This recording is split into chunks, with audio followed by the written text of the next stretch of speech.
and America's godly heritage. We talk about anything that affects your faith, your family, or your freedom. So don't go anywhere, because Point of View starts right now.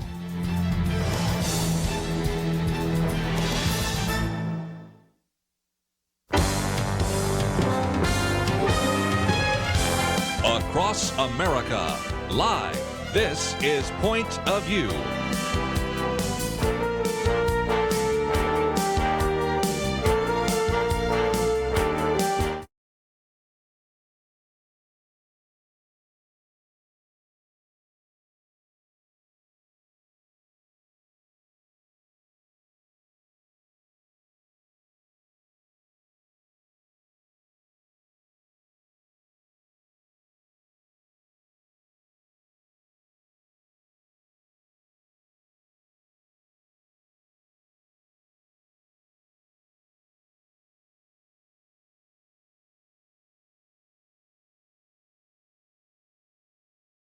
Place this week, and also the budget deal from the week. But we're not going to do that this first hour. Other than to say, I guess one of the questions is, did impeachment die another death with that testimony? It was sort of I think a hope among Democrats that there would be something in the Mueller testimony that would give some momentum to that effort. And most people are saying absolutely that did not happen. And then the budget deal, well, this is the headline that Family Research Council put on it. They said Congress borrows trouble with the debt deal. And ain't that the truth? So we will discuss those things in the next hour. And we are also going to bring up something the president and the administration has done, which I think is a good thing. They have taken steps to reducing the food stamp program. Which, you can be a millionaire and still get food stamps in this country as long as your income is low. And so we will be talking about that. And then there's a piece up at pointofview.net on evangelicals and Trump. And really, how can you, the title of it is, "A Vote for Trump is a Hard Yet Easy Decision." And this is for evangelicals. A person who I greatly respect, Chris Corbett, wrote it. So you might want to check that out. We'll talk about that. And then we are also going to talk about, of course, Kelly Shackelford is here, and there's some cases and some things that have happened that have been actually positive developments under this administration with regard to judicial confirmations. We'll talk about that. And then there's a new study out. Scientists and the Bible agree on when life begins. And it's amazing when you actually get that kind of a report out there. So much more to talk about today. I want to welcome my co-hosts. Kelly is here. And Kelly, I think, one of the big pieces of news with regard to religious liberty this summer was, of course, the Bladensburg Cross decision. And it's already becoming apparent that we have to point back to that decision for other things that are happening around the country. And first, before I let you answer that, let me say hi to Debbie Georgatos, who's also with us. Love being here. Hi, Penna. I love having you here. I've missed you. I haven't seen you in a while. Yes. And yeah, it's good to have you. Debbie's got her own daily program, 4 days a week.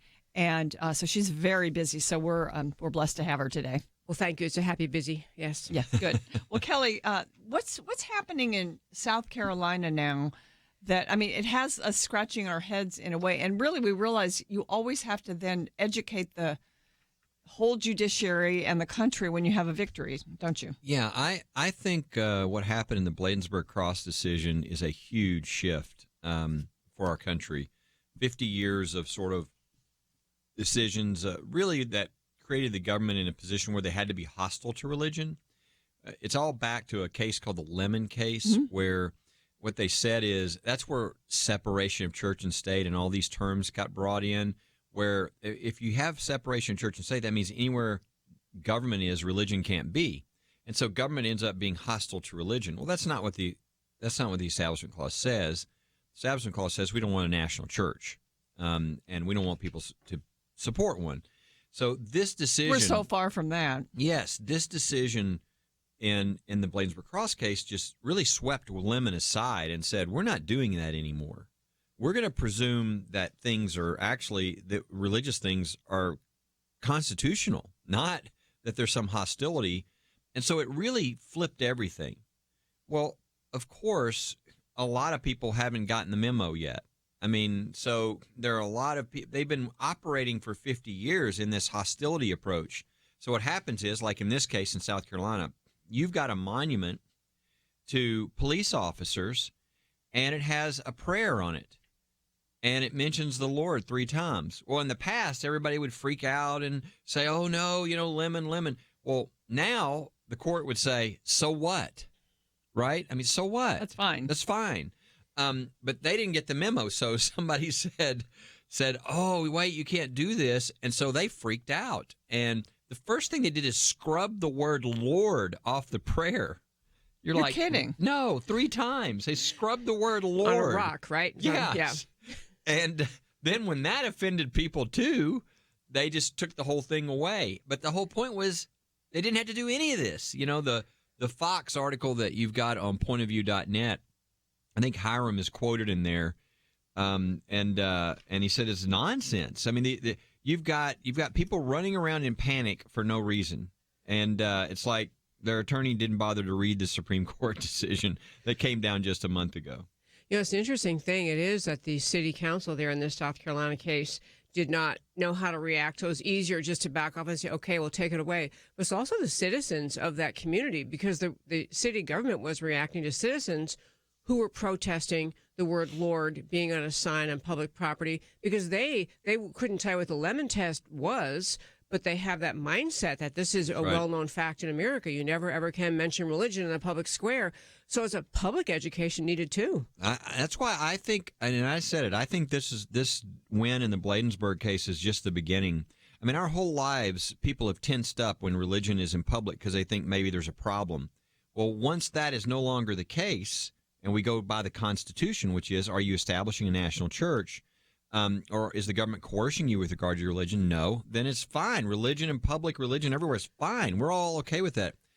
That cultural change is going to take a while, but I do think it's going to occur.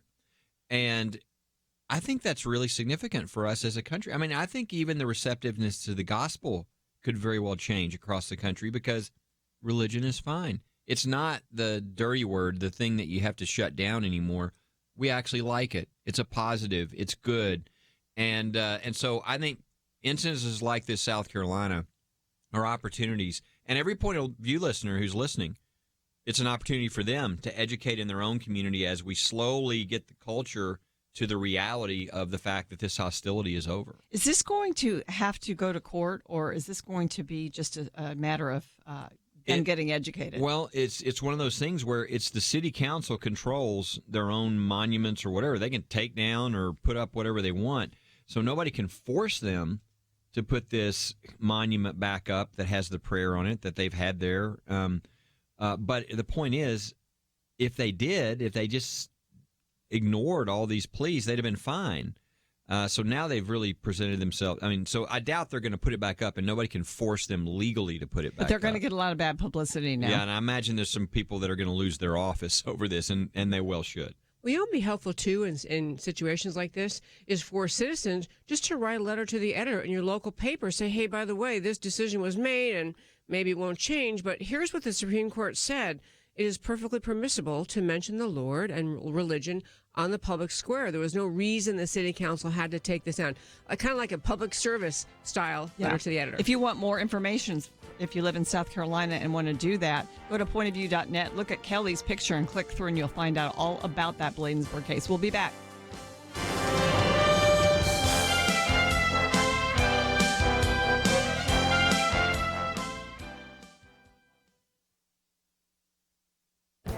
This is Viewpoints with Kirby Anderson.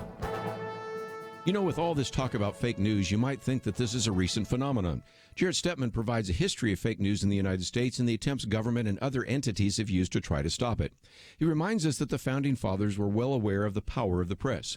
Many of them, such as Samuel Adams, Benjamin Franklin, and Thomas Paine, were newspapermen and pamphleteers.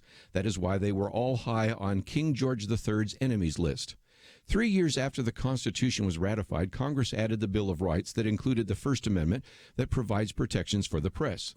They understood the power of the press. Benjamin Franklin explained that the press acted as a court of public opinion and wielded great power. But Thomas Jefferson also argued that the most effectual way for a people to be governed by reason and truth is to give freedom to the press. You know, early attempts to suppress fake news or unpopular opinions did not go well. The Federalist Party, for example, passed the infamous Alien and Sedition Acts under President John Adams in order to clamp down on false writing. It became so unpopular that the party was crushed in future elections and ceased to exist as a party. Now, there's a lesson for the Big Four tech masters in Silicon Valley, which I wrote about last month. For some time, they've argued that they were merely a platform and have no responsibility to evaluate what is posted on their sites. Now, some of them, like Facebook and Google, want to develop a way to fact-check stories and to limit the amount of fake news on the internet. The founders gave us a free press unhindered by a government oversight that could censor or even modify news and information. Instead, they encouraged all of us to read widely and check out the facts. That is still the best approach for today. I'm Kirby Anderson, and that's my point of view. For a free copy of Kirby's booklet, A Biblical View on Socialism, go to viewpoints.info/socialism. That's viewpoints.info/socialism.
You're listening to Point of View, your listener-supported source for truth. And it's your Friday weekend edition on Penna, Dexter.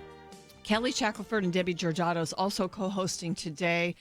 We have a packed show, and there's just a development this week, Debbie, that, it's just another time when the president has tried to put together in his administration some common sense rules for the border to deal with the crisis there, and the courts are making this very difficult. So can you explain about the newest Trump's asylum rules and what's happened with those? Yes.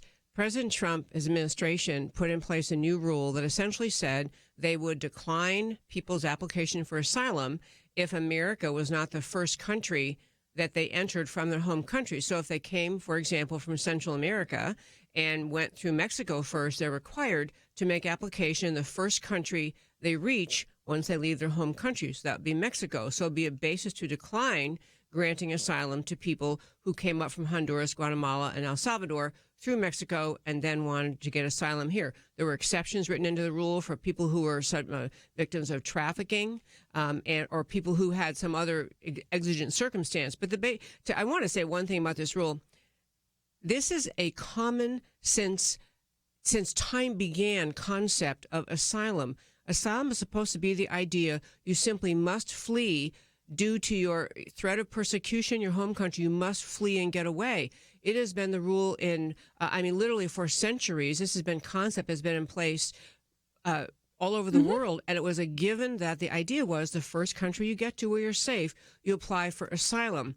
And so this was not a novel concept the Trump administration thought up. So they put this rule in place, and immediately the Southern Poverty Law Center, the ACLU, and one other group, I think the immigrant advocate groups filed a lawsuit, and a federal district court judge in San Francisco ruled that this asylum rule cannot go into effect, which means that at the border, the Trump administration cannot prevent people from applying for asylum, even if America wasn't the first country they came to. So the rule is designed to be a more traditional asylum-style setup for our country. This federal judge ruled, no, you can't do it. It's kind of interesting because just a few hours earlier, a Washington, D.C.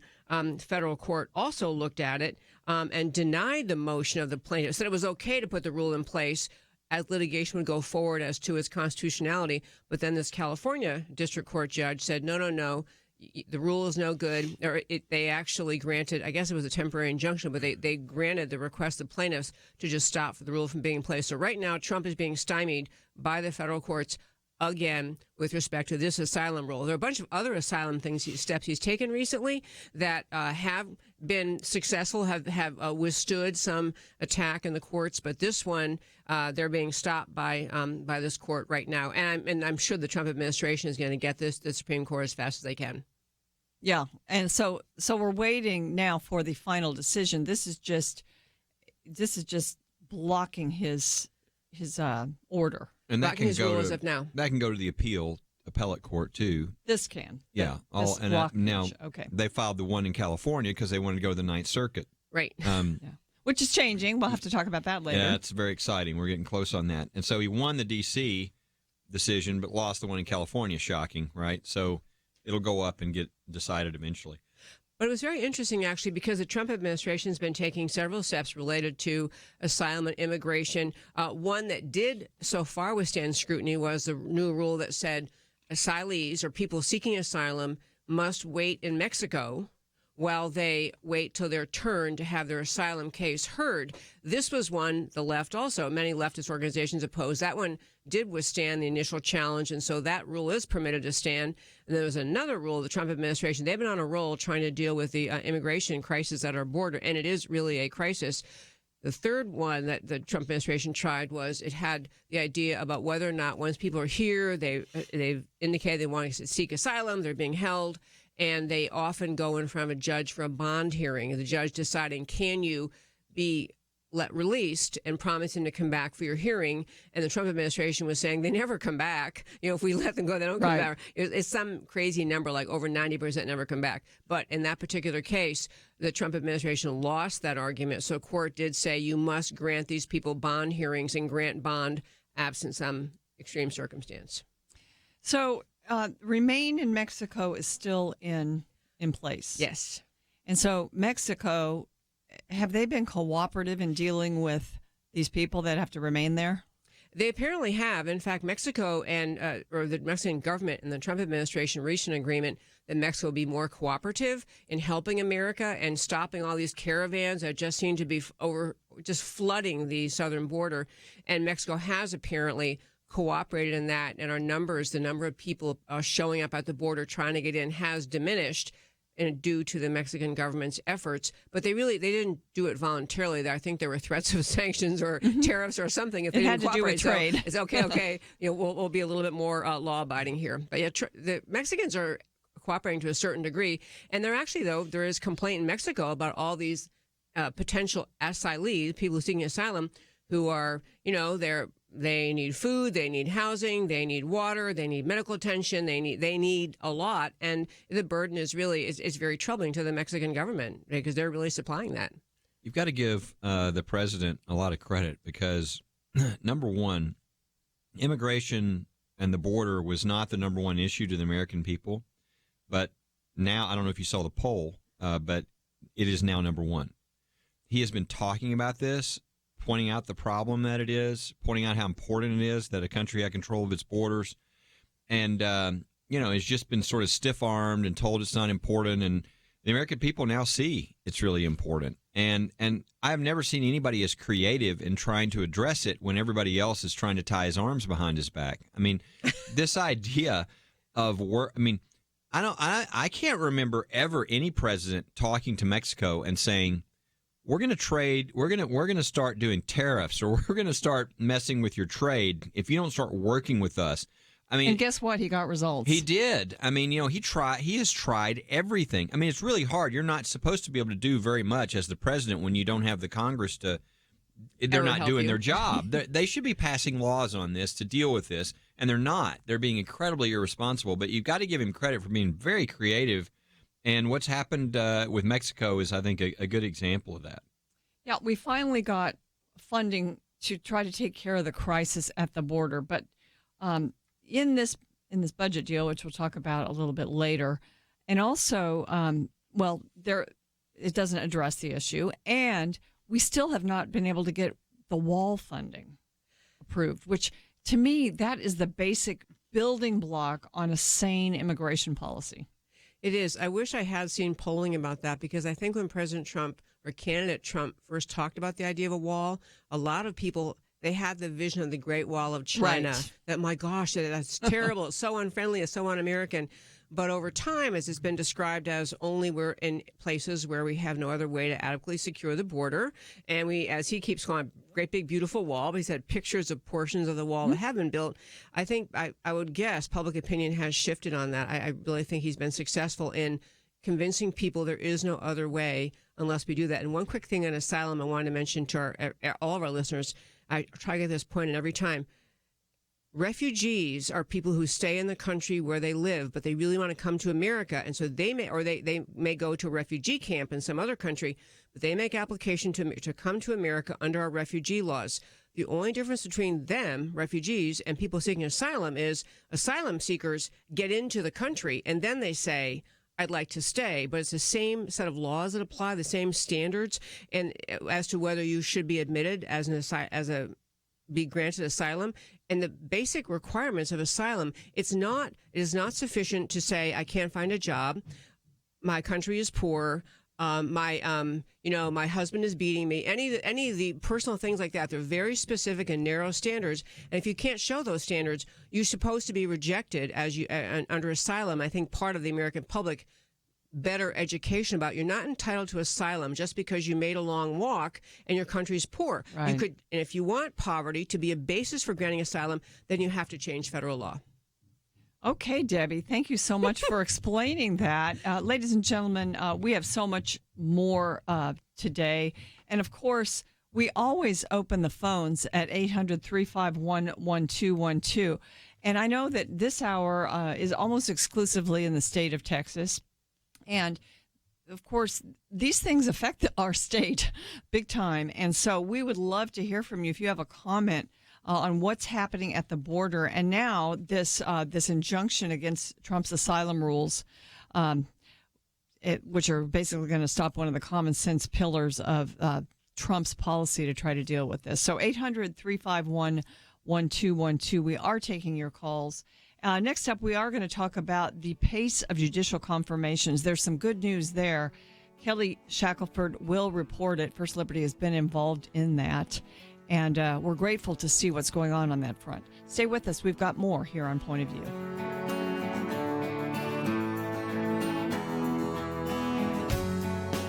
Is religious freedom still a cornerstone of the republic, or has it effectively been crushed by the forces of tolerance? America needs Christians to be informed and as unified as possible, applying God's wisdom to civic life. Point of View can be a key part of a successful mission. I believe in America. I believe God wants His best for us. We can face whatever the world throws at us as long as we stand together. If you have not signed on, please do it now. Support Point of View Radio today at pointofview.net. Set up your monthly gift by clicking the Truth Team 360 picture and then carefully follow the directions. Pointofview.net. By phone, you can give at 1-800-347-5151. 800-347-5151. Or mail that first donation to Point of View, Box 30, Dallas, Texas 75221. Box 30, Dallas 75221. Or call us 800-347-5151. Point of View will continue after this.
are listening to Point of View.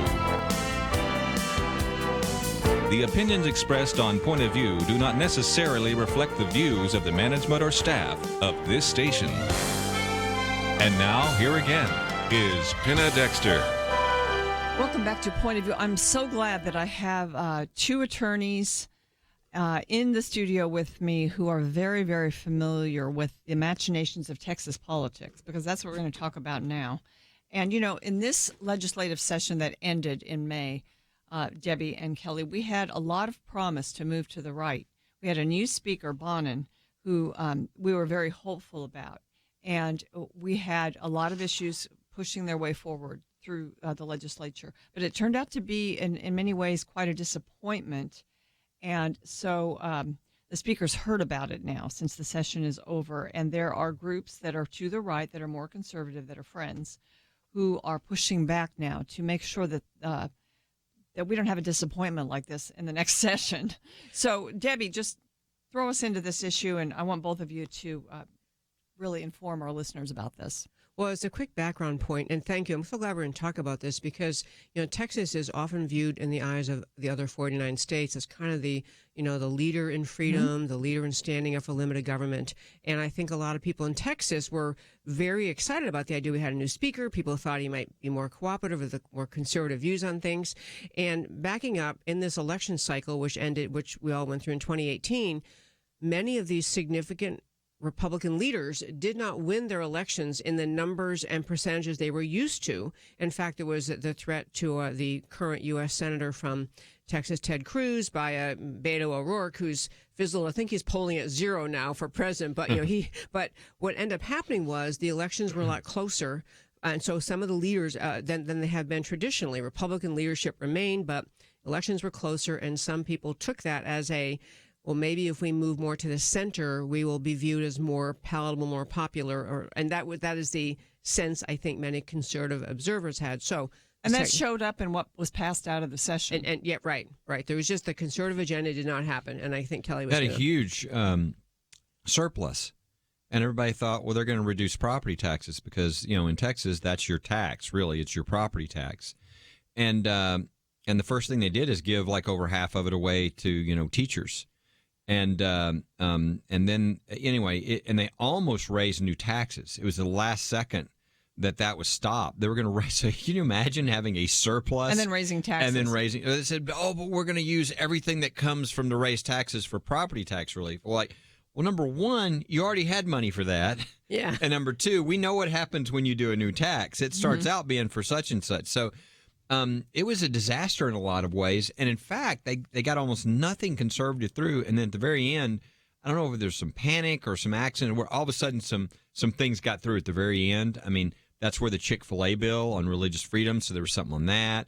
They got some pro-life stuff. It was like at the very end, a few things kind of eked through. But it was like, wait, this is a conservative governor, a conservative House, and a conservative Senate. And we no longer have, you know, the speaker who really was controlled by the Democrats because Strauss left.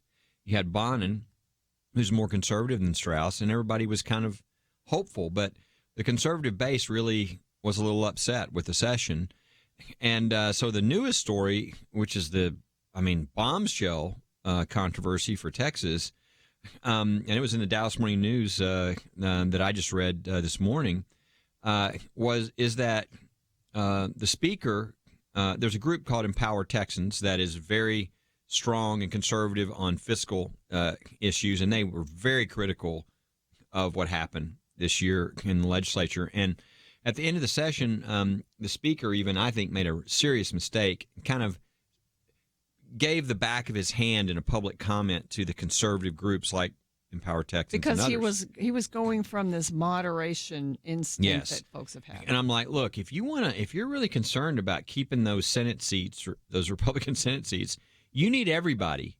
Giving the back of your hand to the base who has the most energy is probably not a very bright move. It's it shows that it didn't take very long for Bonin to kind of get in that elitist mindset as the speaker. Well, evidently he had second thoughts and realized, oops. And so what's being reported now is that he actually reached out to Empower Texans and Michael Quinn Sullivan and asked for a meeting and got a meeting. Now, what's at dispute is what happened in this meeting. What Michael Quinn Sullivan reports, in fact, it's on his blog, it's out there, is that he was brought in and told, look, we didn't give you the press pass and full access and all that, but we'll give you all that. But you've got to, number one, you got to stop criticizing us and start playing ball. And then number two, he said, you got to help us get, with the PAC, get rid of these 10 fellow Republicans in the House. Are they very conservative Republicans? I mean, there's some of them are, but I think it's more, these are the ones maybe who the speaker didn't play ball, they didn't play ball with the speaker or something. And their names are listed in the Dallas Morning News. I mean, they're publicly out there now because Michael Quinn Sullivan mentioned them all. Now, of course, the speaker is his, I don't know that he spoke to anybody, but his statement release was that, this isn't true. And so we've got a dispute about what really happened. But this is pretty, I mean, can you imagine if you're one of the 10 Republicans and your Republican speaker Once has somebody a else target said, on you and said, hey, I want you to take so-and-so out, you're a little, miffed right now.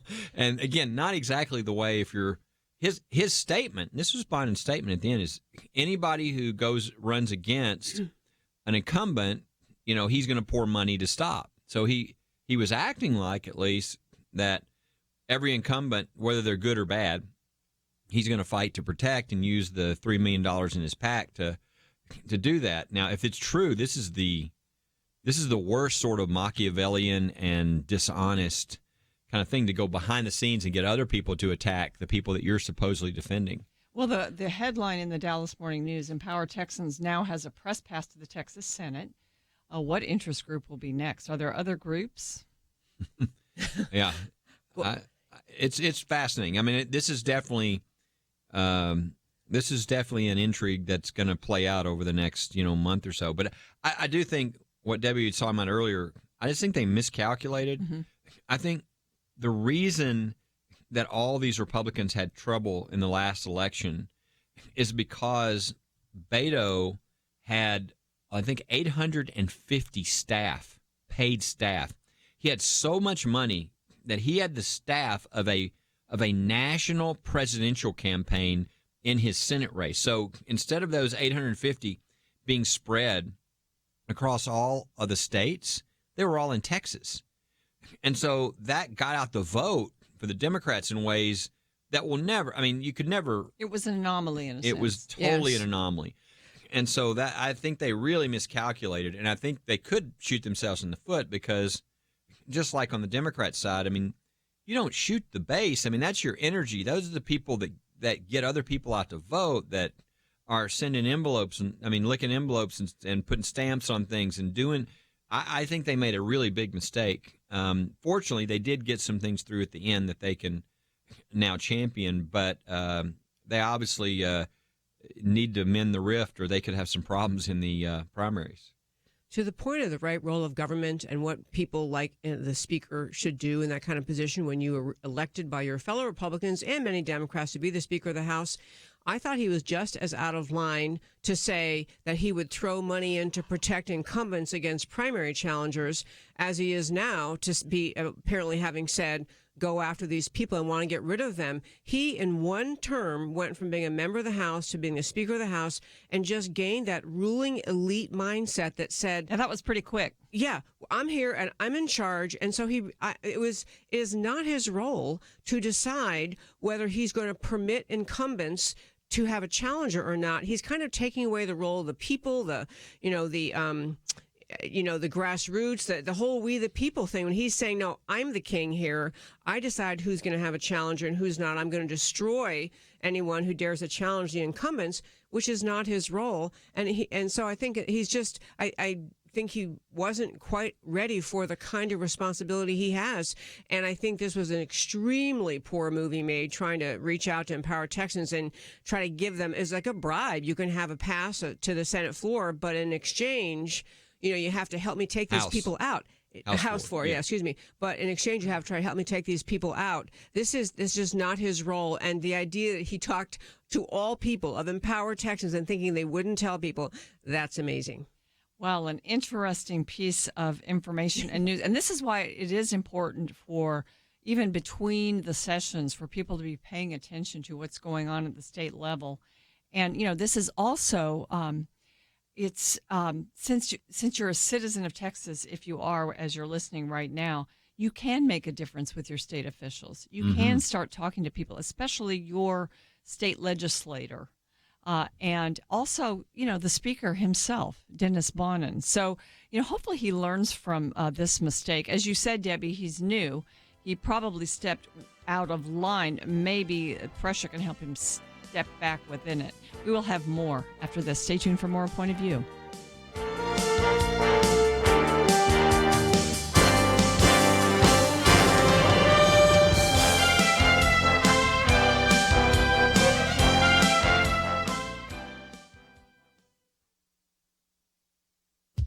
Last month, Maine became the 8th state to legalize physician-assisted suicide. The Daily Signal called this an ominous trend, stating once physician-assisted suicide is on the table, doctors, families, and insurers encounter perverse incentives to end the lives of the most vulnerable, the sick, the disabled, the very young, or very old. One perverse incentive that's cropping up is organ donation. In Canada, where assisted suicide has been legal for 3 years, the Canadian Medical Association has found it necessary to issue guidelines aimed at disentangling decisions for organ donation and assisted suicide. The guidelines don't completely separate the two. According to the document, doctors are allowed to raise the subject of organ donation with assisted suicide patients. The document also states that the removal of a patient's organs must not begin until the patient is medically deceased, with no heartbeat. This particular restriction has generated some pushback based upon the quality of donated organs. In a Wall Street Journal op-ed, E.H. Buckley, a professor at Scalia Law School at George Mason University, points out that 2 Canadian medical researchers and a Harvard bioethicist have suggested a superior model, which would be to kill the patient by removing the organs. In their article published by the New England Journal of Medicine, these researchers admit that some assisted suicide patients wouldn't want their organs harvested until they are dead. They argue, however, that others may want not only a rapid, peaceful, and painless death, but also the opportunity of donating as many organs as possible and in the best condition possible. Canadians insist upon their dead donor rule, but where assisted suicide has been legal longer, medical caregivers' veil cues do influence depressed and dependent people to end their lives. With patients in line for organs, the pressure is even greater. Professor Buckley recommends states refuse to approve assisted suicide because some really bad things are a tippy-toe down the slippery slope. For Point of View, I'm Penna Dexter.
Now, back to Point of View, your listener-supported source for truth. Not.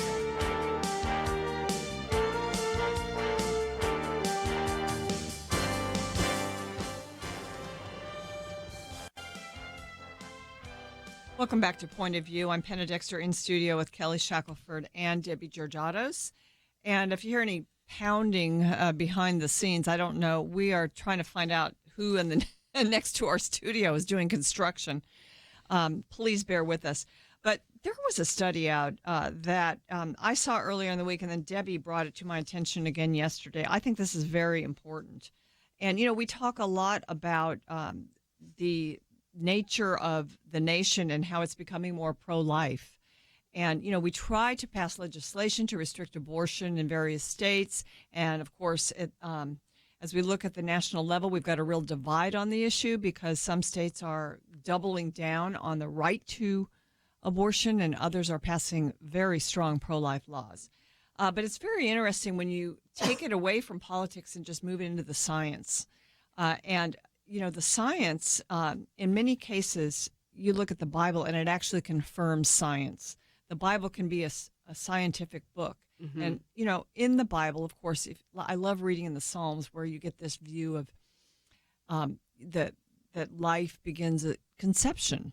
And, God affirms that in his word. And now we're finding a study that says 90% of biologists also affirm that fact, that life begins at conception. And this is a study that's out. It says that the chief of a major pro-life legal team that has fought abortion across the country says politicians need to recognize that the science and admit that life begins at conception. And there's a recent scientific assessment at revealing this, that, okay, here's the numbers.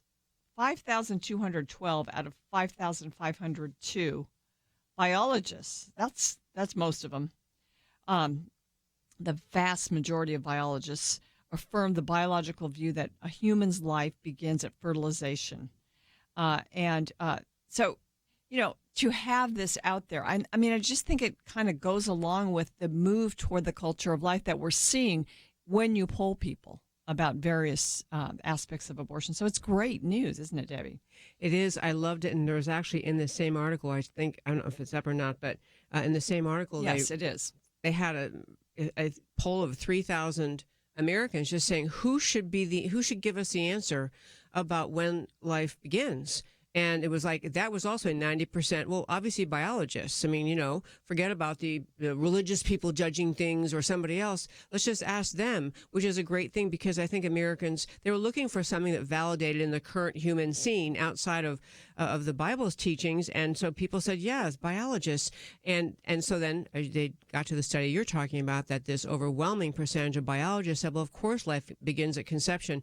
And why it is so great for the debate in America, ongoing debate about abortion and the right to life, is that much of the defense early on about abortion was, well, it's not a life, it's just a cluster of cells. There was that became a very famous expression by the defenders of abortion, saying, well, it's just a cluster of cells, it's not really a life yet. And even back then, more religious people were saying, well, if life doesn't begin at conception, when else could it? And who gets to say what becomes life? There have been all these nebulous definitions over the years, but I think what happened to the American public is we got to see into the womb. Yeah, people are bringing home baby pictures at 4 weeks. Mm-hmm. It's amazing. Absolutely, yeah. I think in the pro-life movement, I think the pro-abortion side is totally lost when it comes to the science. It's destroying their side. And on the legal, I think it's just a matter of time when Roe v. Wade is going to be gone because it's not good law. Everybody knows it's made up.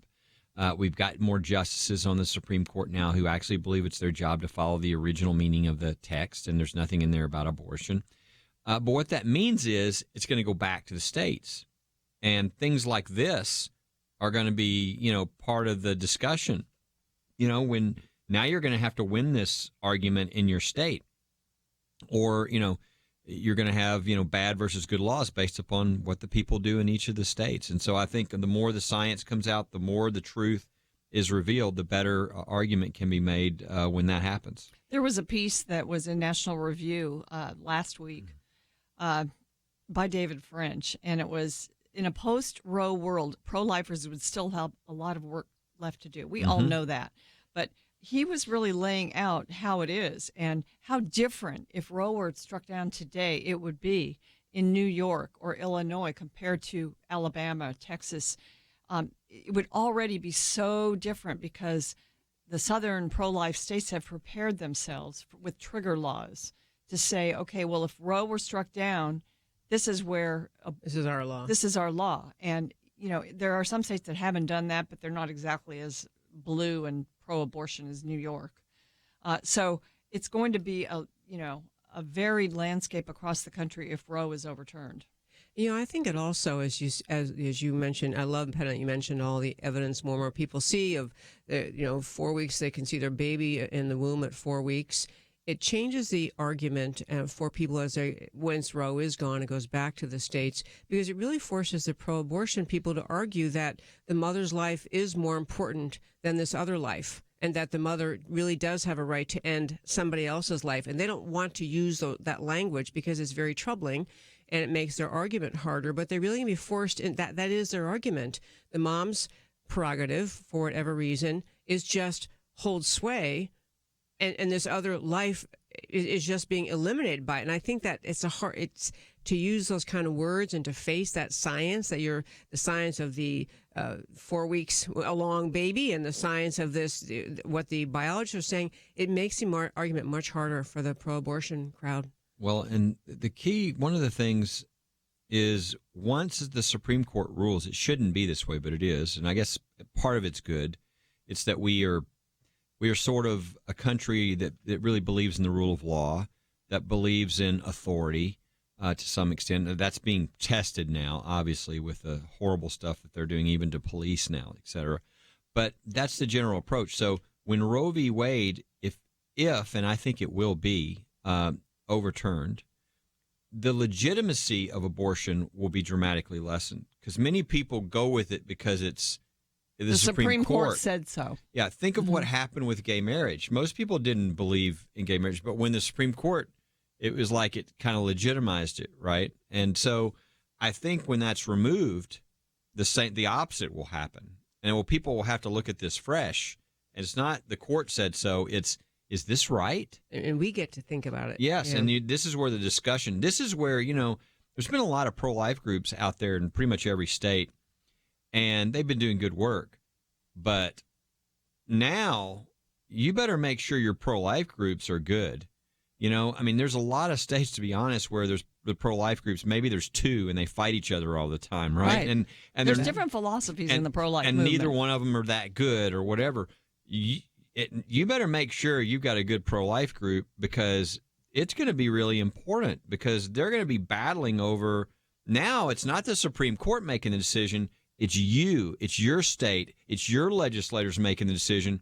It's going to affect all those lives in your state. It could affect your grandkids. It could affect, think of what could happen in your state. Now, some people say, well, why does it matter? They can go to another state. Let's say you're in Texas. I'll bet if Texas outlawed abortion and they could go to some other state, I bet you would cut the abortions in half. You would. It's a big state. It's That's hard right. to get there. So it will it'll be we're talking about a lot of lives here that'll be impacted. So people need to get ready for what's coming, I think. Ladies and gentlemen, we've got a good start here for our Friday weekend edition, but there is a lot more, and we hope that you will stick with us. Kelly Shackelford is here, and also Debbie Georgatos. I'm Penna Dexter, and we'll be right back with more of Point of View.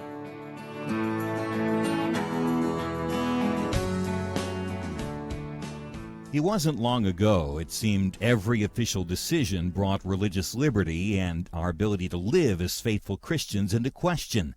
Some of us wondered how long it would be before we were literally forced to choose between obeying God or men.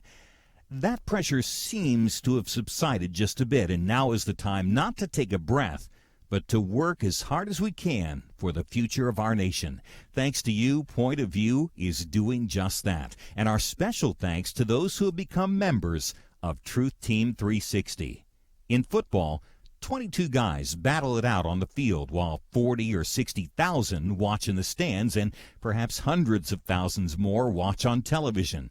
We need a special few to get out of the seats and into the game. Join today by calling 1-800-347-5151 and ask to join the Truth Team, or visit us online at pointofview.net/team.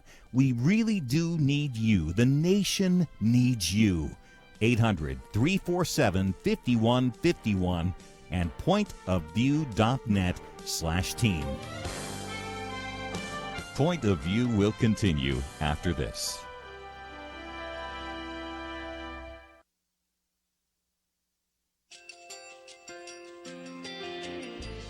I just want to thank you so much for all the wonderful programming you have. You're just absolutely fantastic. I recently started listening to Point of View, and I really found it interesting because of the different subjects you cover. Thank you for that. I really appreciate everything that you do in keeping us informed. Thank you, Kirby, for everything that you have been doing. I appreciate all the work that you're doing, advocating for the Word of God. Thank you so much.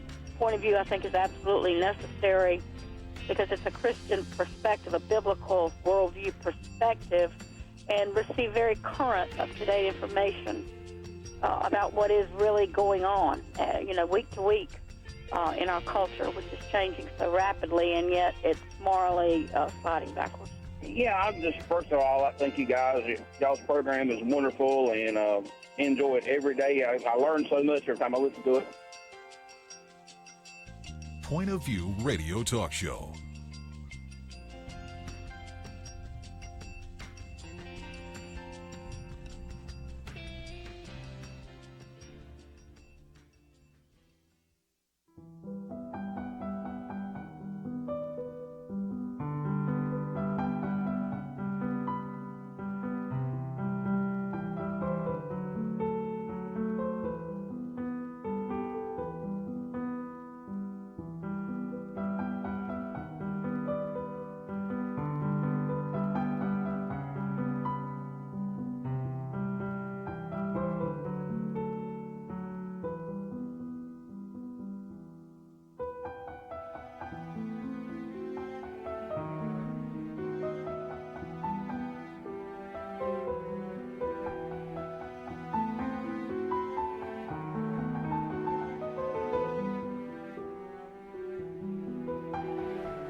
Hi, this is Kirby Anderson. You know, each day we take on the tough issues and provide a biblical perspective to them. The topics we cover are wide-ranging: apologetics, theology, prophecy, creation and evolution, intelligent design, marriage, family, child-rearing, the millennial generation, trends in society, politics, economics, business, religious liberty, the Constitution, public policy, foreign policy, military policy, tensions in the Middle East, abortion, homosexuality, pornography, sexual ethics, media, technology, history, and America's godly heritage. We talk about anything that affects your faith, your family, or your freedom. So don't go anywhere, because Point of View starts right now.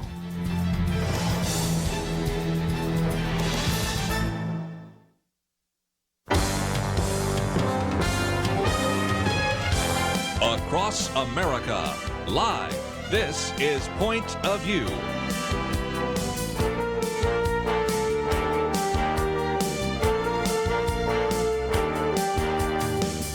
And now, Penna Dexter. I don't know about you, but I am glad it's Friday and glad there's a weekend ahead. This has been a jam-packed week, not only on the national front, the state front, a lot of us in just our personal lives. It's supposed to be summer, but here we are. And with me in studio is Kelly Shackelford, First Liberty Institute. So glad that you're here this time. Kelly, I know you've had a busy summer, and you're always busy, but this summer's been particularly busy, so I'm so glad you're here in studio. It's been an awesome summer, historic summer, so Yes, it has. it's fun to be here. And Debbie Georgatos, I know you're very busy because you have a different radio scenario than you've had in recent times that you've been here in Point of View, and that is you have a daily show. Tell us a little bit about it. It's called America Can We Talk, and for our listeners, the easiest way to see it is if you go to YouTube. You don't have to have a YouTube account. You just go to youtube.com, type in America Can We Talk, and it comes up, and it's so it's daily, 3 p.m. Central Time. It's done live in a really nice studio here, and I have great guests, and talk about all the issues facing America. So it's Monday through Thursday, 3 p.m. Central Time. Fantastic. But again, you can listen anytime. So that's Right. helpful for those of us who are way too busy. Mm-hmm. Ladies and gentlemen, we have a packed show today, and we're going to give some time to the Mueller testimony, but not an inordinate amount of time, because we have so many other things to talk about, including issues of religious liberty. And one, Kelly mentioned the big happening of the summer was the Bladensburg decision at the U.S. Supreme Court. And in a minute, we will talk about how we now have to implement that decision in a sense, because everybody has to know that things are really different on the religious liberty front. But before we do that, let's talk about what happened this week in D.C. And Robert Mueller, of course, he didn't want to testify on the Mueller report, but he had to go and testify. And he was never going to say anything new at these hearings. That was, we should have known that. But a lot of people had a lot of hopes for that. And I think the most notable aspect of it for the people on the right were that, of course, people on the left wanted something to grab onto for impeachment, and they didn't get it. Although we can talk about how they're still moving forward on that. But for the right, we wanted to go back to the origins of this attack on the presidency, first on the campaign and then on the administration, saying that there was Russian collusion and all of that. And to find out, why was there a dossier that was written by this guy, Christopher Steele, that the Hillary Clinton campaign began and started? Why was that used to get the ability to spy on a campaign? And, we never got the answer to that. The Mueller report didn't answer that. Republicans who were asking questions of Bob Mueller never got answers to that. So nobody really got anything out of it. It was, in a sense, a waste and a little bit sad, because Bob Mueller seemed a little disoriented, although it may have just been his attempt, Kelly, to stay within the report and not reveal anything else. Yeah, I'm not as bothered by the fact that we didn't get some of the other answers we're looking for, because, to be honest, I don't really trust the Mueller team to give us very good answers because of what we learned really from the Mueller testimony. And there are actual prosecutors looking into that now. Mm-hmm. I think both the inspector general and the internal, as well as the bringing in of the other prosecutor to look at the other aspects of where this came from. I think we're going to find out a lot of stuff from professionals who aren't in there with a political agenda. I actually thought we were going to learn nothing from the Mueller testimony, and I actually think we learned a lot. And it's unfortunate, but I think what we learned is that Bob Mueller really wasn't very involved in what happened, and he probably is not at the capability level, obviously, that he used to be. And so what happened is, for him to say he didn't know about the background of his top people and how they worked for the Clinton Foundation, the Clinton campaign, how they were there in the Hillary Clinton celebration night for her win, and to not know any of that and to put those people on your team. I mean, he had a whole team full of partisan Democrats, and to say he didn't know either, and I think it's true. I don't think he was lying.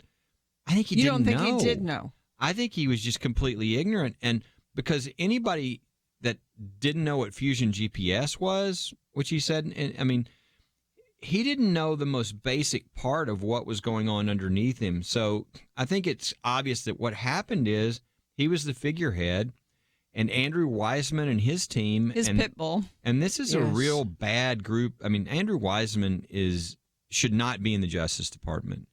The stuff he did, withholding evidence. I mean, Supreme Court decisions 9-0 reversing what he did. I mean, he should not be on any team, much less this team, and sort of leading this team.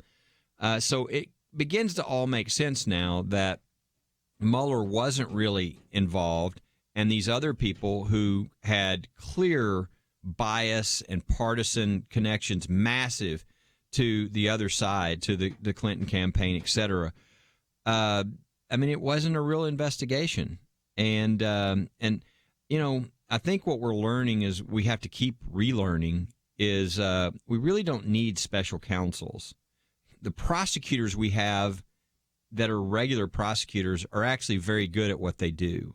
And they actually follow the same approach, and they don't politicize themselves. But what's really important now is what's going to come after this with the true investigations of what's going on here and finding out.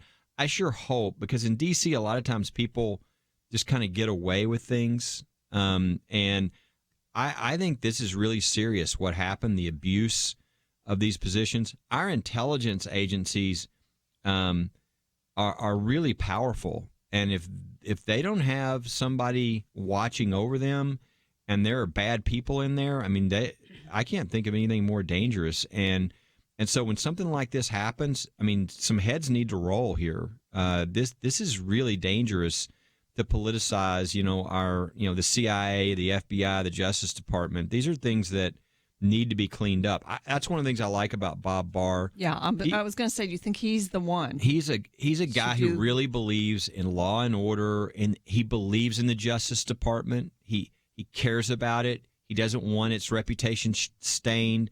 So I think he wants to make sure that they get to the bottom of it, and he's a sort of by-the-book guy. And I feel like he's a dog with a bone. He's not going to let this one go.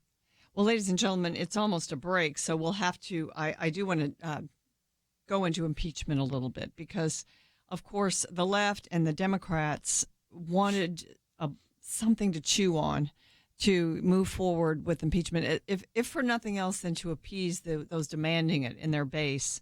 It's a dumb idea, and he will never be removed from office by the U.S. Senate. So it would only be a political move. But we're hearing today that it's moving forward. And Debbie, I'll ask you about it after the break. We'll be right back.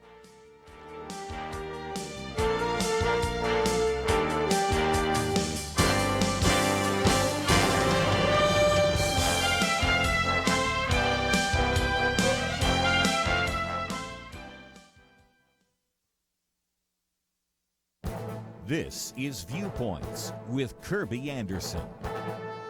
You know, with all this talk about fake news, you might think that this is a recent phenomenon. Jared Stettman provides a history of fake news in the United States and the attempts government and other entities have used to try to stop it. He reminds us that the Founding Fathers were well aware of the power of the press. Many of them, such as Samuel Adams, Benjamin Franklin, and Thomas Paine, were newspapermen and pamphleteers. That is why they were all high on King George III's enemies list. 3 years after the Constitution was ratified, Congress added the Bill of Rights that included the First Amendment that provides protections for the press. They understood the power of the press. Benjamin Franklin explained that the press acted as a court of public opinion and wielded great power. But Thomas Jefferson also argued that the most effectual way for a people to be governed by reason and truth is to give freedom to the press. You know, early attempts to suppress fake news or unpopular opinions did not go well. The Federalist Party, for example, passed the infamous Alien and Sedition Acts under President John Adams in order to clamp down on false writing. It became so unpopular that the party was crushed in future elections and ceased to exist as a party. Now, there's a lesson for the Big Four tech masters in Silicon Valley, which I wrote about last month.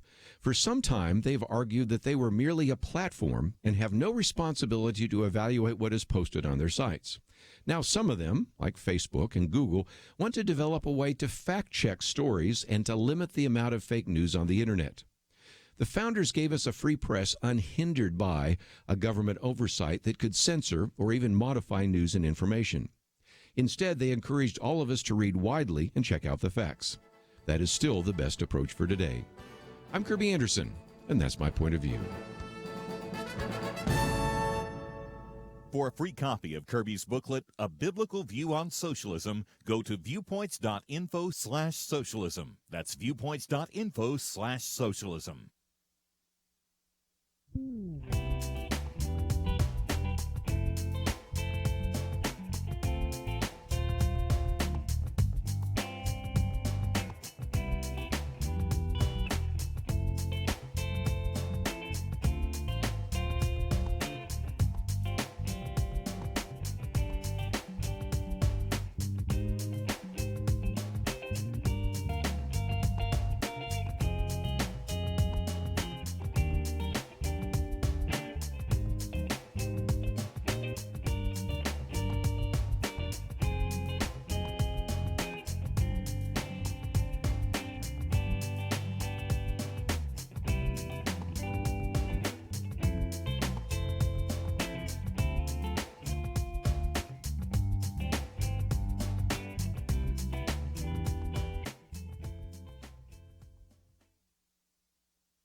You're listening to Point of View, your listener-supported source for truth.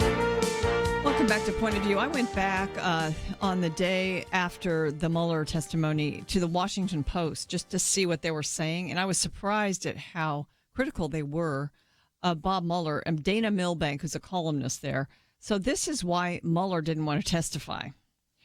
Karen Tumulty at the Washington Post, not a made-for-television witness. Other Washington Post folks, Ed Rogers said, just another day on Capitol Hill of the bombshell that wasn't.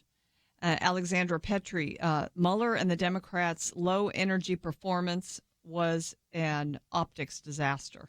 Henry Olson, Mueller's testimony crystallized public opinion against impeachment. Those are just from one very liberal periodical. I thought that was interesting that that's the way it was characterized. But Debbie, there was this desire, I think, on the part of some that you would get some food for impeachment. What do you think? I think that desire is still there. I do think that, in fact, I was mentioning on the breaks driving here, there was an interview with Jerry Nadler, who is the Democrat chair of the House Judiciary Committee, who was essentially saying, we believe the American people heard enough out of Bob Mueller. They heard him say that, President Trump wouldn't submit to a deposition with them, and they heard him say that President Trump tried to get him fired, things that everyone already knew President Trump had done. And so, but I think the Democrats, at least some of them, are so invested in this commitment to some of their base to pursue impeachment.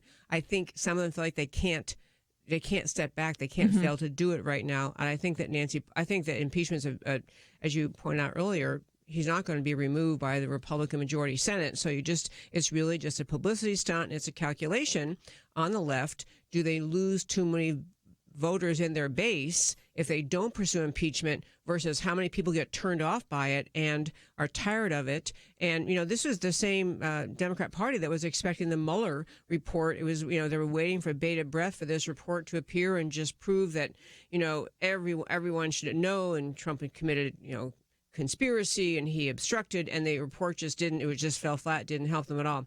But two of the things I thought were really interesting that came out of the hearing yesterday, and this is the one in front of the Judiciary Committee in the morning, but one just brilliant point, and I think it helped America see how biased this was. This was a question by Jim Jordan, who basically asked Robert Mueller, you ran the whole investigation, you charged all these people, he listed these people who were with lying to the FBI, which is, even if you're haven't given an oath of penalty of perjury, it's still a crime to lie to the FBI.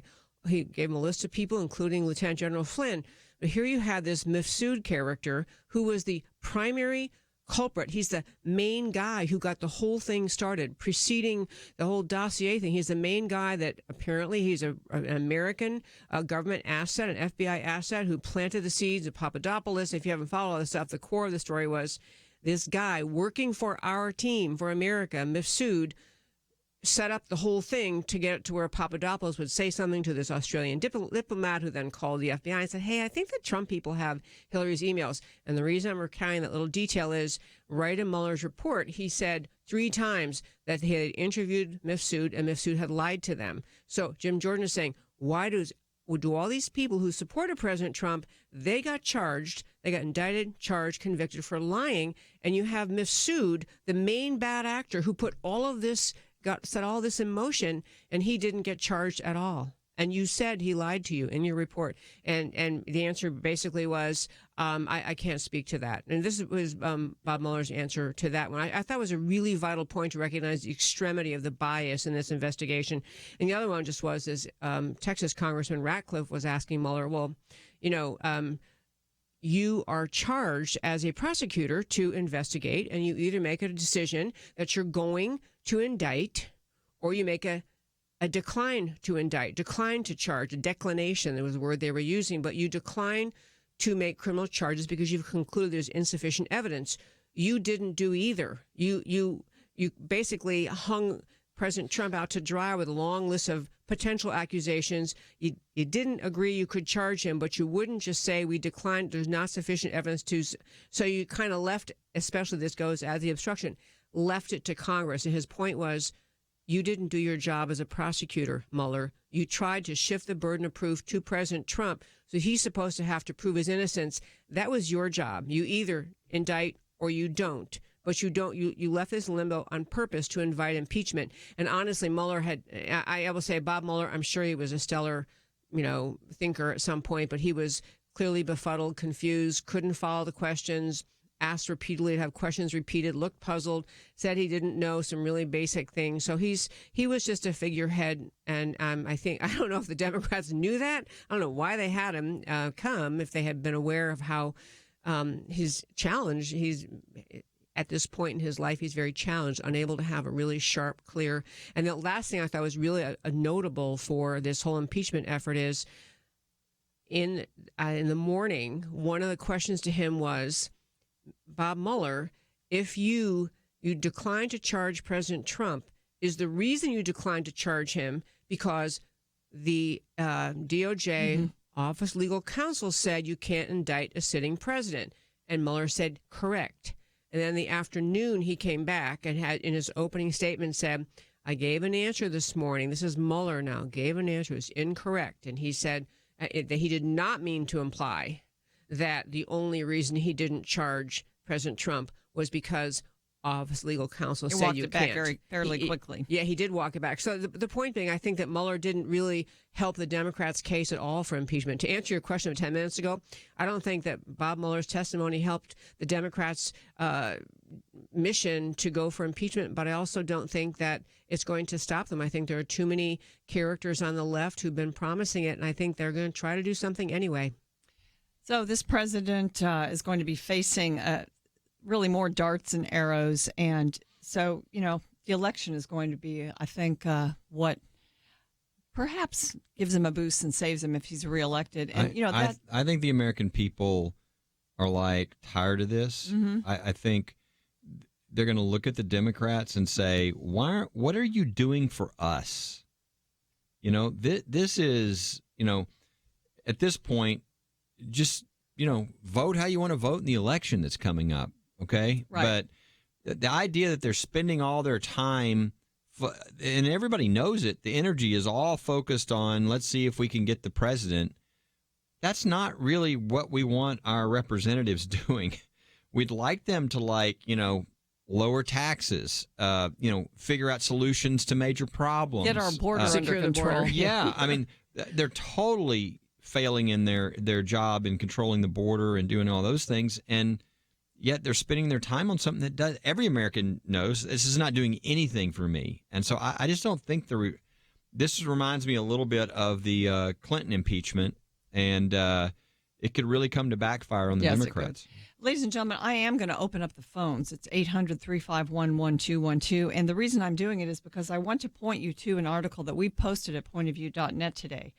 And it kind of, what we've just kind of come to with regard to an election that's very important is what this article is about. It's by Chris Corbett.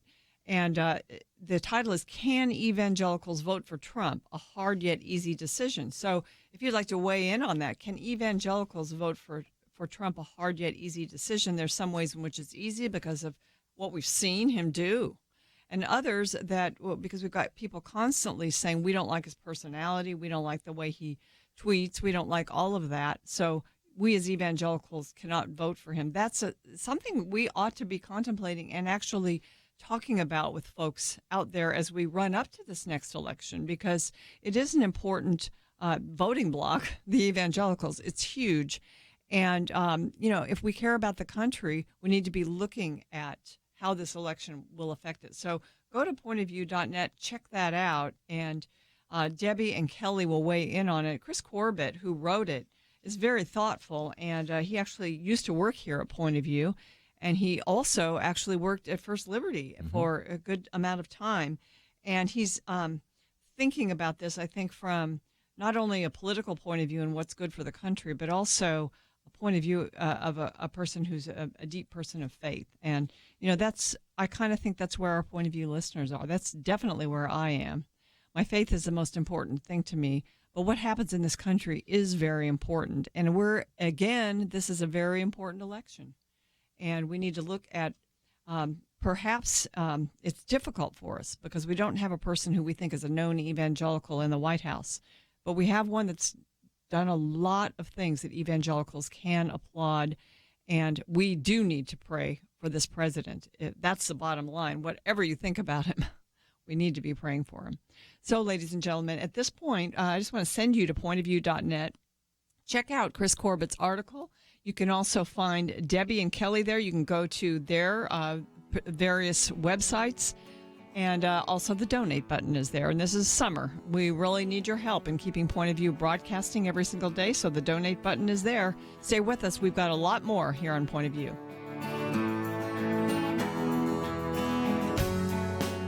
We live in a digital generation. Point of View is reaching this often overly plugged-in generation with truth.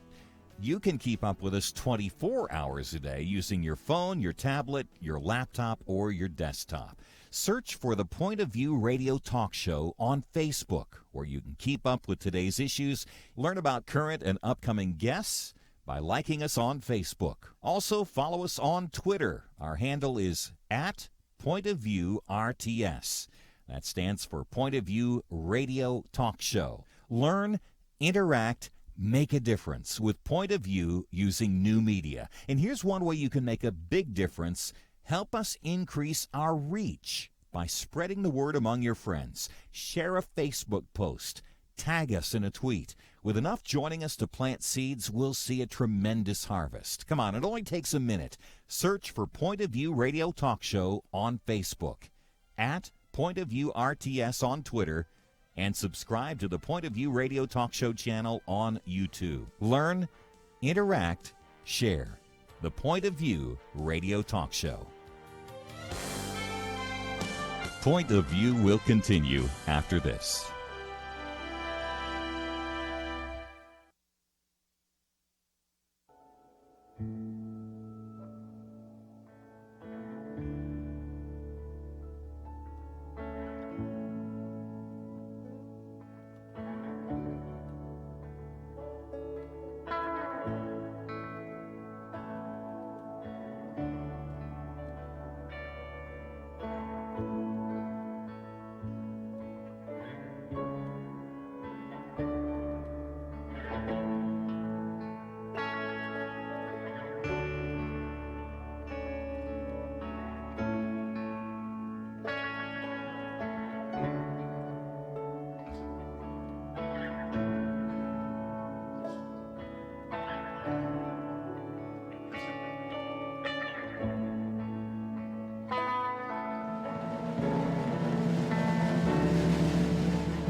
You are listening to Point of View.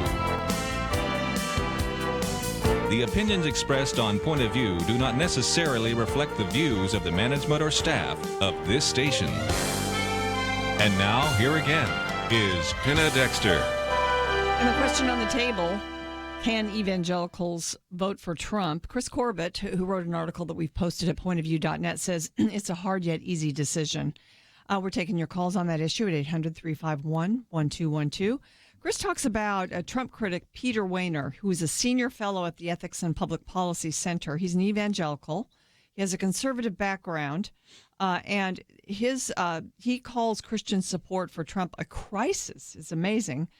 He accused evangelicals of moral hypocrisy, saying it's because they tolerate a leader with a past of womanizing and a president of ungracious, divisive power punching, which sometimes I actually smile at. Cheer on. Yeah.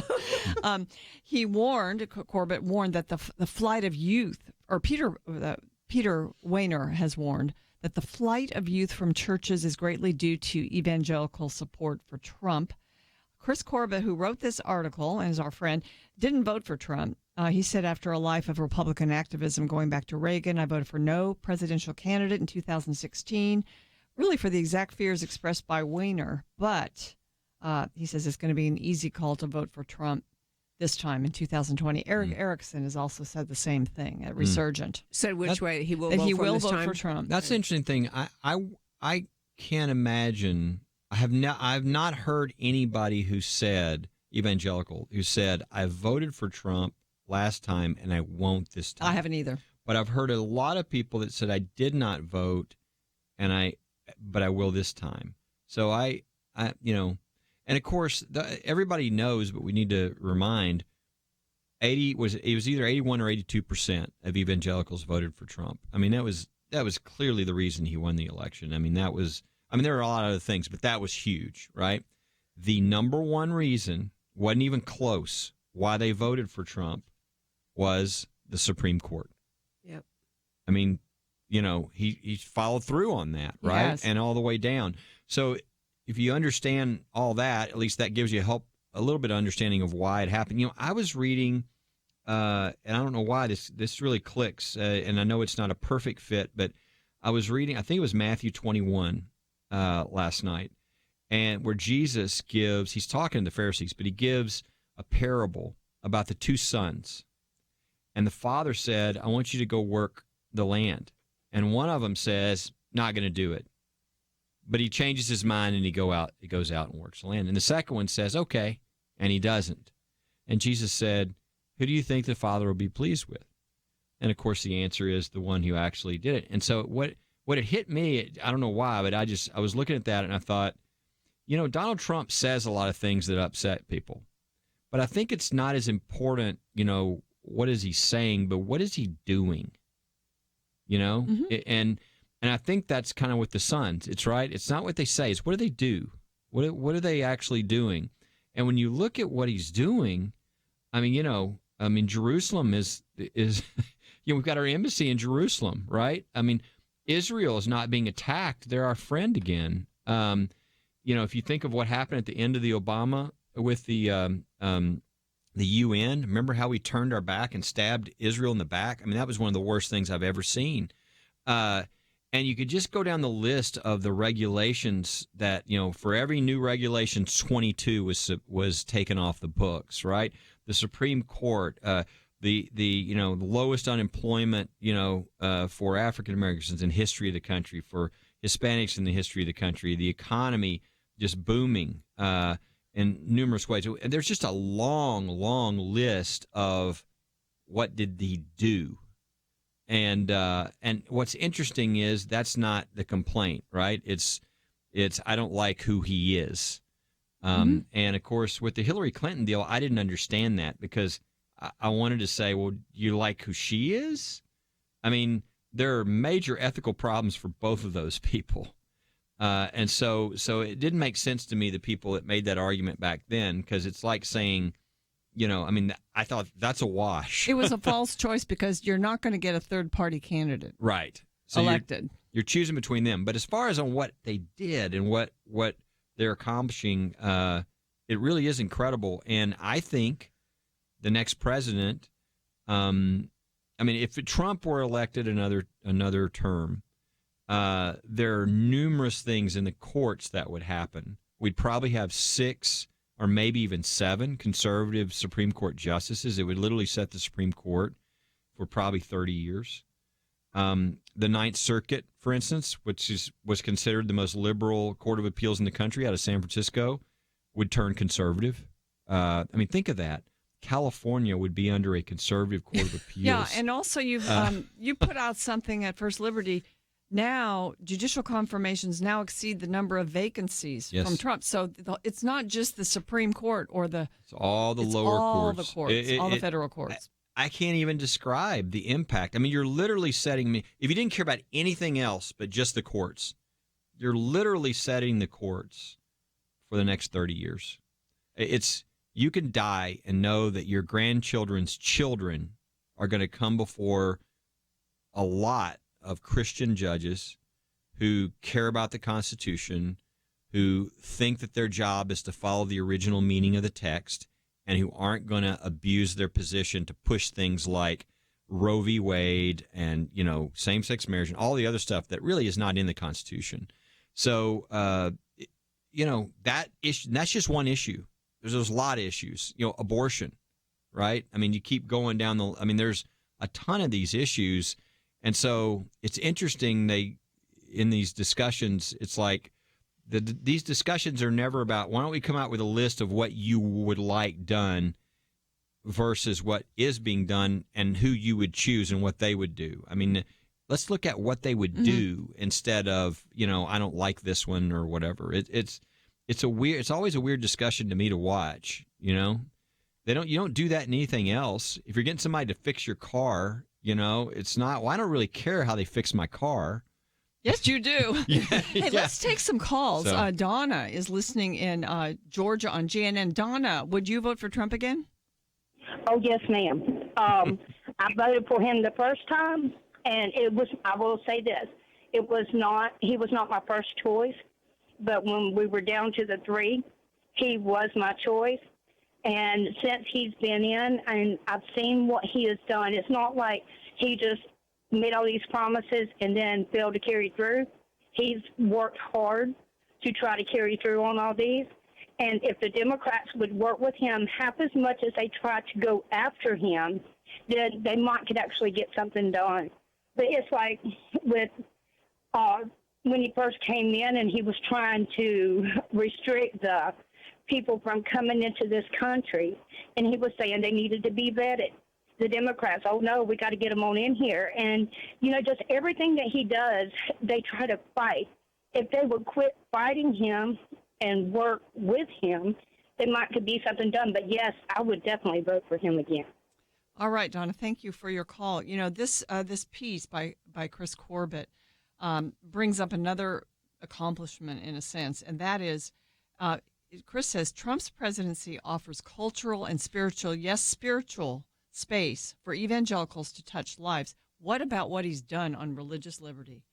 He has absolutely emphasized that issue during this presidency. Yeah, I actually think that surprised even his supporters who got behind him as the better of the two choices as compared with Hillary. But he really has stepped up on religious liberty. And it's a funny thing. I get the sense from him. I just get this sense there's more of a spiritual spark going on in President Trump's thinking because of the way he speaks, the way he's been outspoken at press conferences where he didn't have to say anything along those lines and said things like, praising God it's just been kind of an amazing thing to watch. I'll tell you one other thing related to what Donna was saying about keeping promises. If you had to get one theme out of the campaign, which I think has been so fulfilled, it has to do with the idea of preserving and protecting America. He's not really a right-wing GOP cheerleader for Republicans. He's just pretty much pro-America. And I think for a lot of people who see America as the place in the world, designed from its founding to preserve religious liberty, wrote that into the founding of the country, it is among the most important things for Christians to have this country. And if you watch the method and the determination, the mission of the leftists to not even secure the border, they don't even want the border secure. They won't fund securing the border. You really talk about an overarching accomplishment and mission. He has redefined the idea that it's okay to love America, to fight for it, to preserve it, to protect it, to defend it, to secure the borders. And America really is the place in the world that others looking for freedom, looking how to model freedom, how to have a society rooted in freedom, they look to America. And he's with that mission. I think that's huge. We continue to take your calls here on Point of View. Folks want to answer this question. Would you vote for Donald Trump? Should evangelicals and can evangelicals vote for Donald Trump again in 2020? It looks like the consensus is absolutely. We'll be right back with more of Point of View.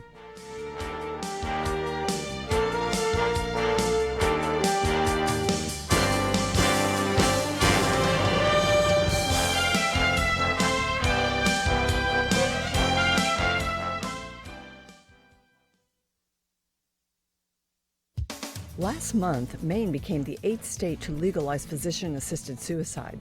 The Daily Signal called this an ominous trend, stating once physician-assisted suicide is on the table, doctors, families, and insurers encounter perverse incentives to end the lives of the most vulnerable, the sick, the disabled, the very young, or very old.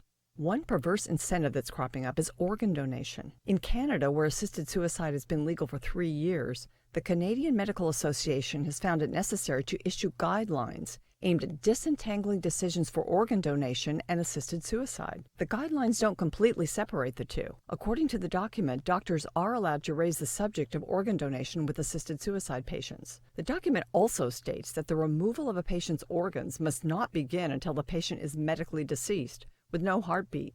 This particular restriction has generated some pushback based upon the quality of donated organs. In a Wall Street Journal op-ed, E.H. Buckley, a professor at Scalia Law School at George Mason University, points out that 2 Canadian medical researchers and a Harvard bioethicist have suggested a superior model, which would be to kill the patient by removing the organs. In their article published by the New England Journal of Medicine, these researchers admit that some assisted suicide patients wouldn't want their organs harvested until they are dead. They argue, however, that others may want not only a rapid, peaceful, and painless death, but also the opportunity of donating as many organs as possible and in the best condition possible. Canadians insist upon their dead donor rule, but where assisted suicide has been legal longer, medical caregivers' veiled cues do influence depressed and dependent people to end their lives. With patients in line for organs, the pressure is even greater. Professor Buckley recommends states refuse to approve assisted suicide because some really bad things are a tippy-toe down the slippery slope.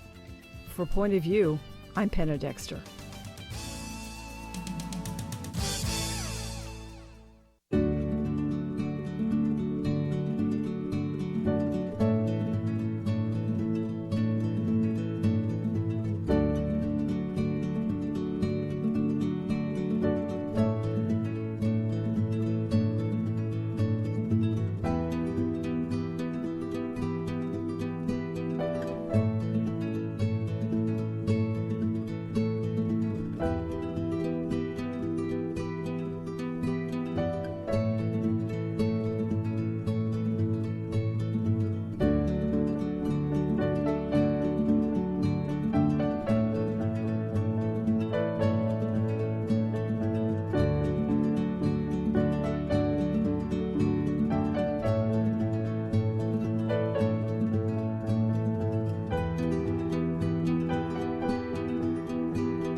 Now, back to Point of View, your listener-supported source for truth.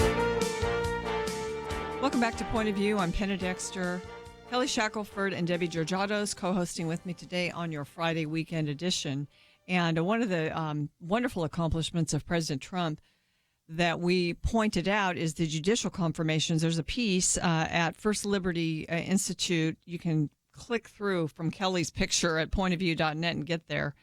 And they've been reporting on the judicial confirmations, which now exceed the number of vacancies. And you have to say that's a direct accomplishment of this administration and this president. But They say, First Liberty says, we're witnessing history making momentum in the number of judges that are taking a seat on the federal bench. In fact, over the past week, the U.S. Senate and President's administration achieved several important milestones that are making the summer a turning point.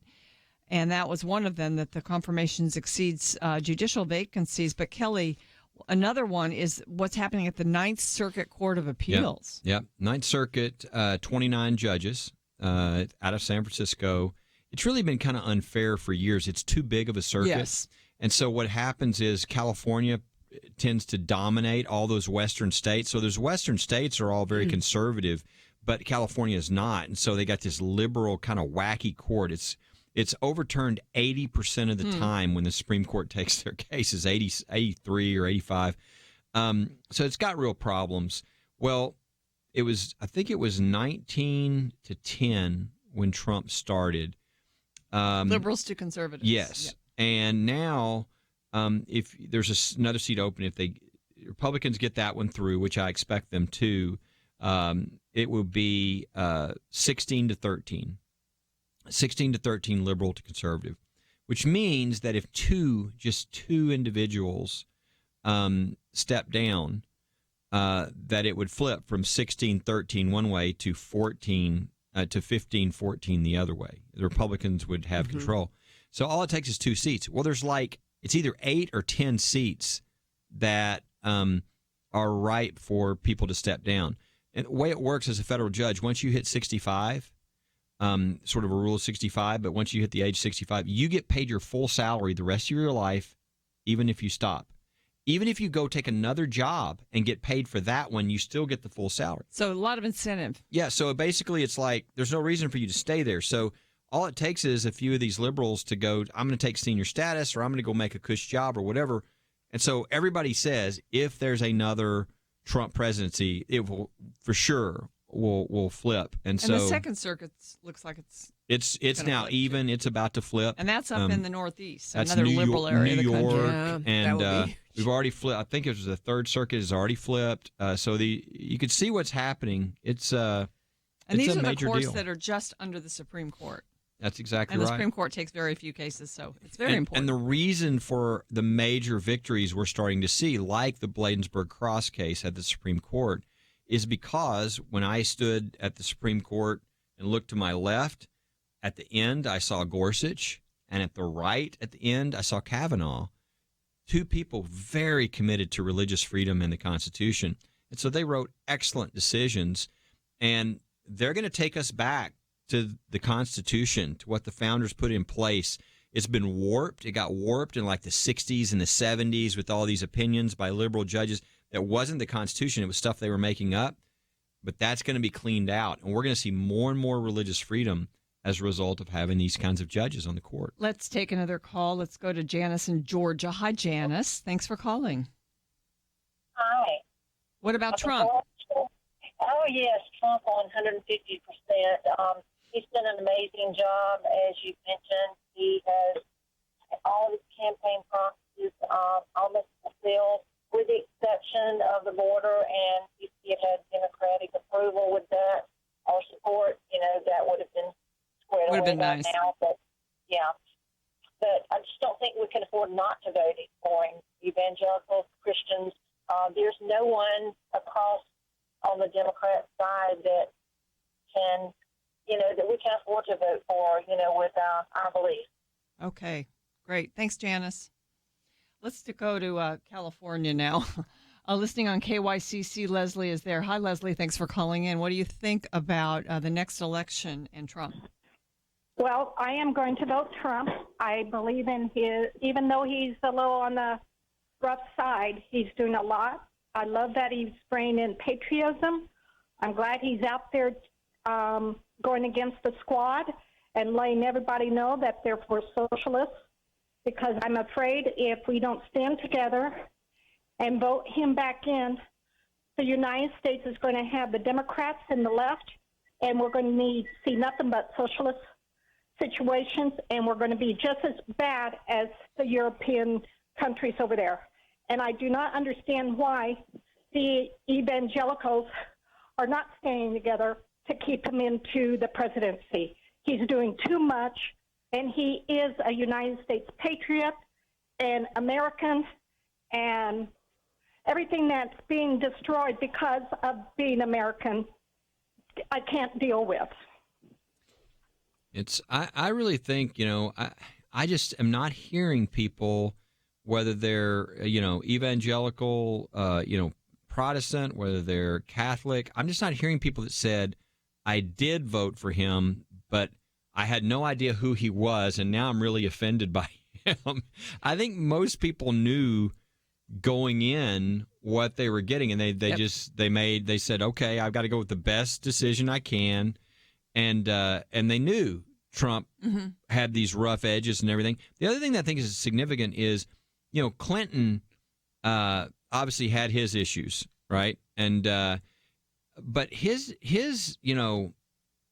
immoral conduct was actually in office, right? Physically, yeah, and Yes. Whereas Trump, the claims of the womanizing and all this, there's none of that while he's been president. It's mainly just his rough, what he's been saying, and his tweeting and all this, and so because people try to say, well, you're being inconsistent, people who criticized President Clinton, it's like, no, there is a difference, but there also is, you got to look at the choices you've got. I mean, you're choosing between two choices, and when you do, you've got to look. And I think the thing that people could have said about Trump is, I think his character, I question his character, and so I question whether he's going to follow any of the promises he's making. Yeah, talk about keeping campaign promises. And yes. I can't think of any politician in my lifetime who's fulfilled more of their campaign promises,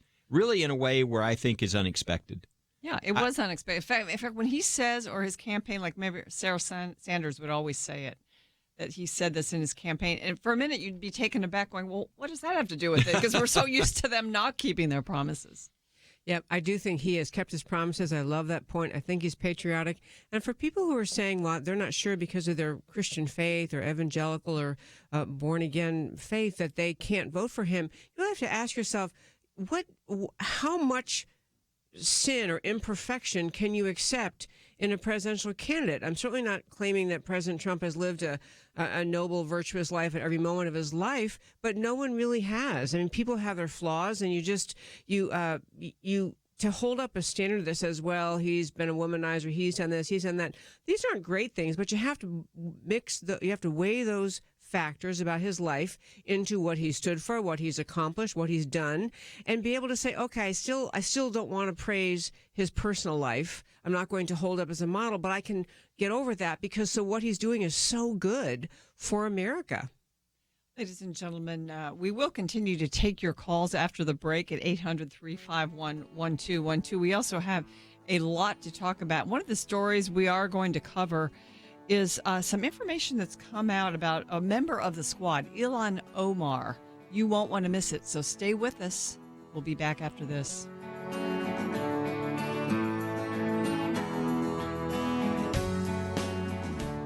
Point of View is committed to spreading the truth, oftentimes a truth that those in political power don't like getting heard. But the only way it can be heard is if our teams stand strong together, if you do what you can to support the Point of View Truth Team. It's having an impact, as we heard recently from U.S. Representative Louis Gohmert. Everywhere I go, I hear people that you have influenced, that Point of View has affected.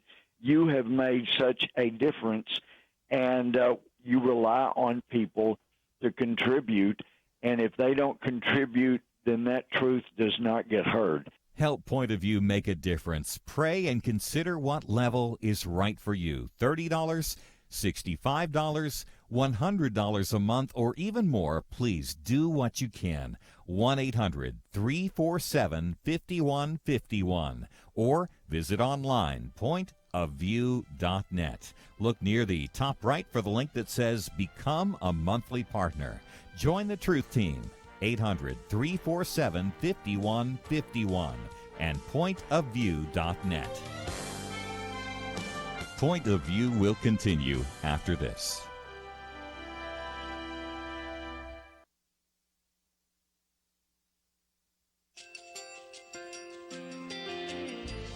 I just want to thank you so much for all the wonderful programming you have. You're just absolutely fantastic. I recently started listening to Point of View, and I really found it interesting because of the different subjects you cover. Thank you for that.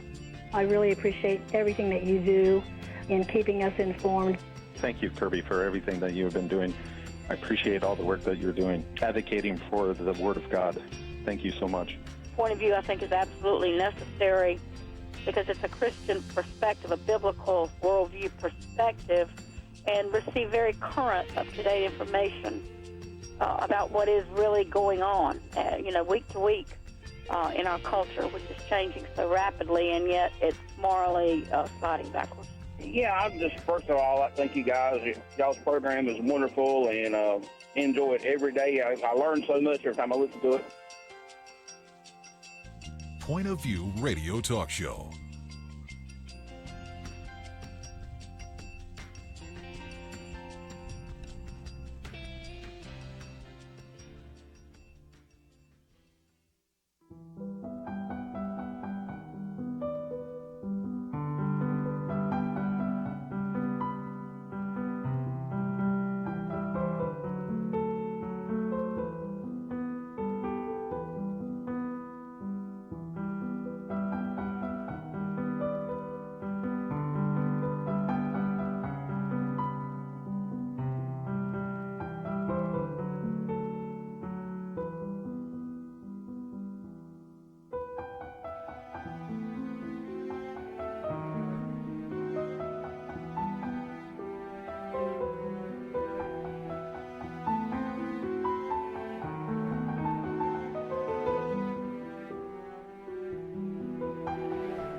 Hi, this is Kirby Anderson. Each day we take on the tough issues and provide a biblical perspective to them. The topics we cover are wide-ranging: apologetics, theology, prophecy, creation and evolution, intelligent design, marriage, family, child-rearing, the millennial generation, trends in society, politics, economics, business, religious liberty, the Constitution, public policy, foreign policy, military policy, tensions in the Middle East, abortion, homosexuality, pornography, sexual ethics, media, technology, history, and America's godly heritage. We talk about anything that affects your faith, your family, or your freedom. So don't go anywhere, because Point of View continues right now.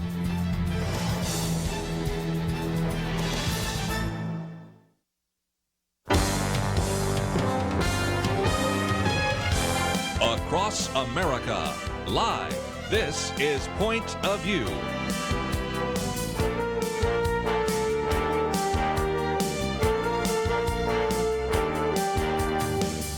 And now, Penna Dexter. Thank you very much for sticking with us here at Point of View. This is Friday weekend edition, and we've got another hour and a lot to talk about. And we've been asking the question because of an article that we posted at pointofview.net by Chris Corbett. Can evangelicals vote for Trump, a hard yet easy decision? And we are taking your calls on that and really anything else that we're talking about here on the show. It's 800-351-1212. And when you think about choices in the next election, and you think about some of the things that are taking place in this country that show what a divide there is between the left and the right, one of the little phenomena that has been surfacing is this squad. These 4 freshmen who just have, they have a great concept of how much they can accomplish, I think, right now. And they are speaking on so many issues. And we now find that our friends at Judicial Watch have actually been looking into the background of one of them. And it's a little scary, actually, to think about that she would be elevated to the point where she is. But Representative Ilhan Omar, it looks like there's an ethics complaint now against her for potential perjury and fraud, and we posted a piece from the Daily Signal on this. Judicial Watch filed this complaint with the House of Representatives Ethics Office, asking for an investigation into possible crimes committed by her. She's a Minnesota Democrat, Ilhan Omar. Ilhan, I don't know if you say it Ilhan or Ilhan. She's been, of course, with the other gals, AOC and others, she's been very critical of Israel. She's been very critical of the president. She's been very far to the left. And it looks like some of these possible crimes that she has committed include perjury, immigration fraud, marriage fraud. She was actually married, they're saying, to her brother, but while living with someone else and having kids with them. State and federal tax fraud, and federal student loan fraud. And this is all outlined in this piece. You can find it at pointofview.net. And Debbie, she's been able to, these things have come up before, but she's been able to avoid the controversy, and I don't really understand why.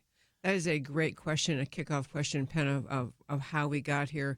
So she's from the state of Minnesota, and the Minneapolis Star-Tribune, which is the big newspaper there, is very far left-leaning, and there has been a recounting made of the many times in which local election boards have raised questions, constituents have raised questions, letters into Star-Tribune. In fact, there's a very active group up in Minnesota called the Power Line. They have a blog, and they have been submitting information to the Star-Tribune saying, why isn't someone looking into this? And they couldn't get them to budge. There's just a lot of political correctness behind the unwillingness of the Star-Tribune and basically the Democrat Party to look into her background. Yeah, when you talk about political correctness, if people don't know, her background is from Somalia, and she's a Muslim, and she wears the head garb. So I think there is probably an intimidation factor there. And she uses it. She used it very vociferously, very, very aggressively as any criticism of her or questioning of her is characterized as racist or Islamophobic or intolerant or xenophobic or something like that.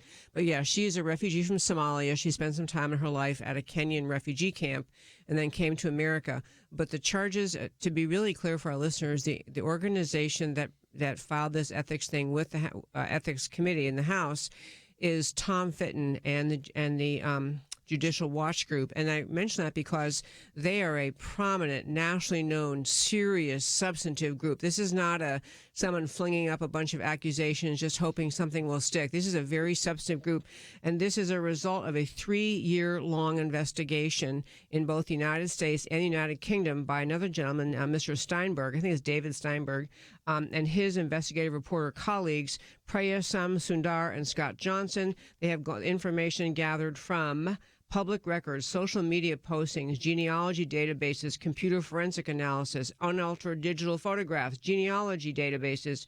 I mean, it goes on and on to make the point that's a very serious substantive claim that she has committed these crimes, which include immigration fraud, perjury, marriage fraud. She used a fraudulent marriage to her own brother to get him to be able to come here.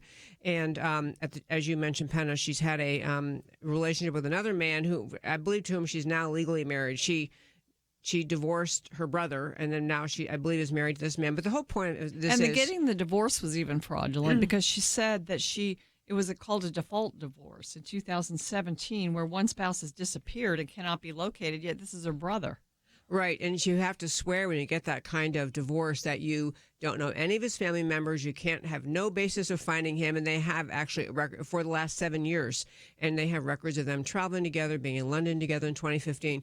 And the reason I think this is so important is I think we have, during the Mueller hearing the previous day, we had most of the Democrats closing out their remarks in the Judiciary Committee, pounding the table and saying no one is above the law. That was their mantra. No one's above the law. So now we have Ilhan Omar, who really, because the investigation has been ongoing so long, so many people have looked into it, these aren't just, tentative and perhaps incorrect allegations. Pretty much they have all the documents they need to prove what the allegations are here. And so the question really is, will the House, controlled by the Democrats, be willing to actually investigate one of their own members who's committed these kind of serious things? Because the consequence should at least be, if that she would lose her seat. I don't believe I'm unaware. I don't think she committed fraud herself on her own immigration to come here. So I believe she's legally a citizen. I think she came here as a child. Yeah, she was teenager, maybe, whatever she was. The whole point is, I don't think it's not one of those things that she committed immigration fraud to get here so she could be deported. It is that when she was here, she engaged in a series of criminal activities, and she's been very, very successful in fending off any inquiries, any questions, any criticism by the leftist tactic of accusing people of being racist or Islamophobic. In fact, she had a New York Times editorial published this week called It's Not Enough to Condemn Trump's Racism, in which she just ranted at President Trump about his tweets about the squad. And she's basically saying we have to be tolerant and we have to accept religious diversity in this country.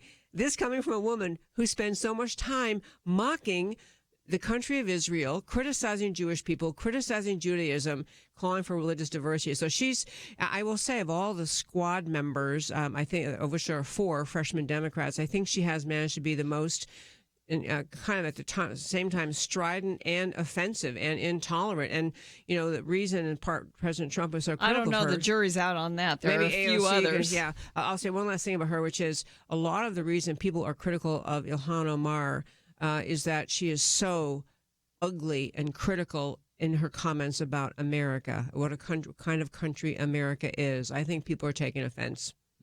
In fact, I saw a poll. Minnesota's been blue, been Democrat for I don't know how long. They're actually talking about her presence and what she represents about the Democrat Party may even cause Minnesota to flip in 2020. Wow, that's powerful. That would change things. Yeah, these are really difficult, and I think these allegations are very strong and need to be dealt with and have nothing to do with how out of touch she is with her positions. They're just anybody, conservative, liberal, this should be a major problem for. We'll see what the Congress does. Stay with us. We'll be right back.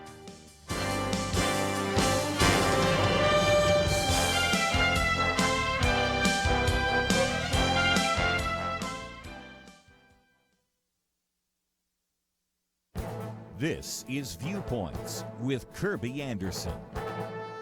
You know, with all this talk about fake news, you might think that this is a recent phenomenon. Jared Stettman provides a history of fake news in the United States and the attempts government and other entities have used to try to stop it. He reminds us that the Founding Fathers were well aware of the power of the press. Many of them, such as Samuel Adams, Benjamin Franklin, and Thomas Paine, were newspapermen and pamphleteers. That is why they were all high on King George III's enemies list. 3 years after the Constitution was ratified, Congress added the Bill of Rights that included the First Amendment that provides protections for the press. They understood the power of the press. Benjamin Franklin explained that the press acted as a court of public opinion and wielded great power. But Thomas Jefferson also argued that the most effectual way for a people to be governed by reason and truth is to give freedom to the press.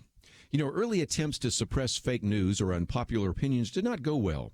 The Federalist Party, for example, passed the infamous Alien and Sedition Acts under President John Adams in order to clamp down on false writing. It became so unpopular that the party was crushed in future elections and ceased to exist as a party. Now, there's a lesson for the big four tech masters in Silicon Valley, which I wrote about last month. For some time, they've argued that they were merely a platform and have no responsibility to evaluate what is posted on their sites. Now, some of them, like Facebook and Google, want to develop a way to fact-check stories and to limit the amount of fake news on the internet. The founders gave us a free press unhindered by a government oversight that could censor or even modify news and information. Instead, they encouraged all of us to read widely and check out the facts. That is still the best approach for today. I'm Kirby Anderson, and that's my point of view.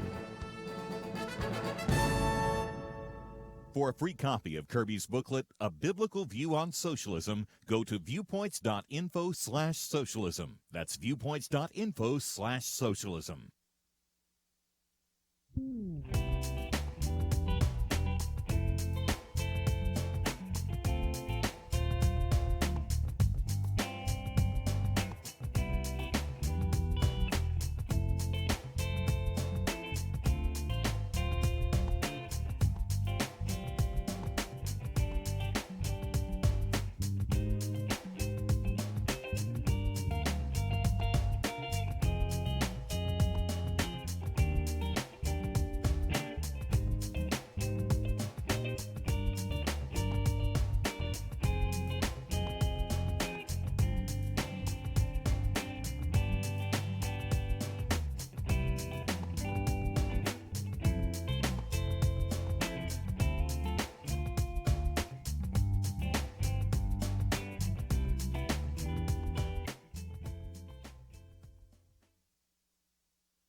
You're listening to Point of View, your listener-supported source for truth. Welcome back to Point of View. I'm Penna Dexter. Kelly Shackelford and Debbie Georgatos are both in studio, and we've just been talking about some of these allegations against Ilhan Omar. And, that kind of brings up the squad and some of their machinations and their activities. And Star Parker wrote something pretty good about them this week. She said, U.S. House is starting to look more like universities. Freshmen show up not to learn, but to teach. And these four, I loved it. Mm-hmm. These four young women really have acted pretty know-it-all. There's no humility in them. And in a sense, they're making their mark, but it may mean that they are short-lived in the Congress. Let us hope. Let's hope so. Rashida Tlaib of Michigan, and then Ilhan Omar of Minnesota, and Ayanna Pressley, who had the most amazing quote. Ayanna Pressley from Massachusetts, and AOC from New York. But did you see that comment by Ayanna Pressley about how we need more? She was talking about who should run for office. We don't need any more black faces unless you're going to be a black voice. Yeah. That's racist. Yeah, well, no doubt. Yeah. That's telling people if your skin's a certain color, you have to stay on the positions that they want. We also laid on the table the question, can evangelicals vote for Trump? A hard yet easy decision. We are taking your calls on that. Let's take one from Daryl in Texas. Hi, Daryl. People that are watching, Daryl, are you there? Can't seem to get him to come through, so I don't know what's going on. But anyway, we'll try to get him a little bit later. Oh, there he is. Okay, let me try to get him. Daryl in Texas. Hi, Daryl. Thanks for calling. Yes. Hello. Hello. What's your answer? My question is, why should Christians promote a racist president? We don't think he's racist. I don't think President Okay, Trump is you don't- racist. Okay, first and foremost, you don't think he's racist. Okay, but the things that he say and the things that he do are racist. Like what? Yeah, give me an example. Like what? You calling black people. You want me to cuss over there? Or you want me to cuss? Pardon me? We want him No, to I cuss. don't want you to cuss, but can you do what without cussing?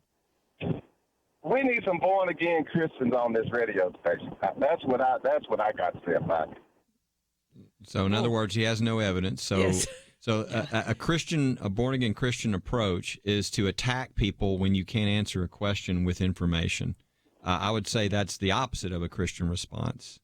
Look, there's a lot of things that people try to take and they make it racist. Some people think it's racist, and some people don't.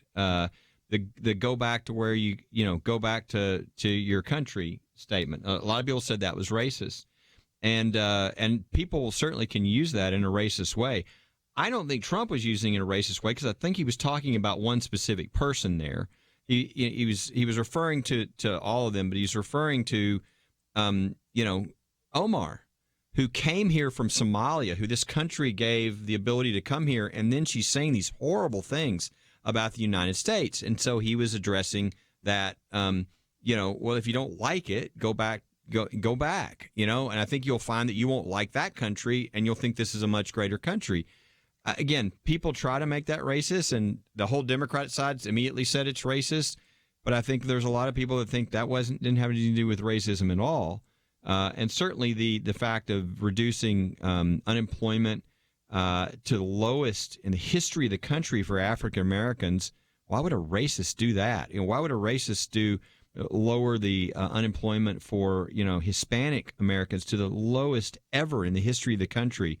So again, there are a lot of people that have their own eyes, the way they see things, and they can see things are racist. But I think we have to. I'm one that thinks we should be very, very, very careful before we use that term. I think we're destroying the use of the term to where it means nothing. Definitely watering down the word racist. Yeah, and there are arguments. There was a lawsuit back when he was very young against he and his father that they said that there was discrimination.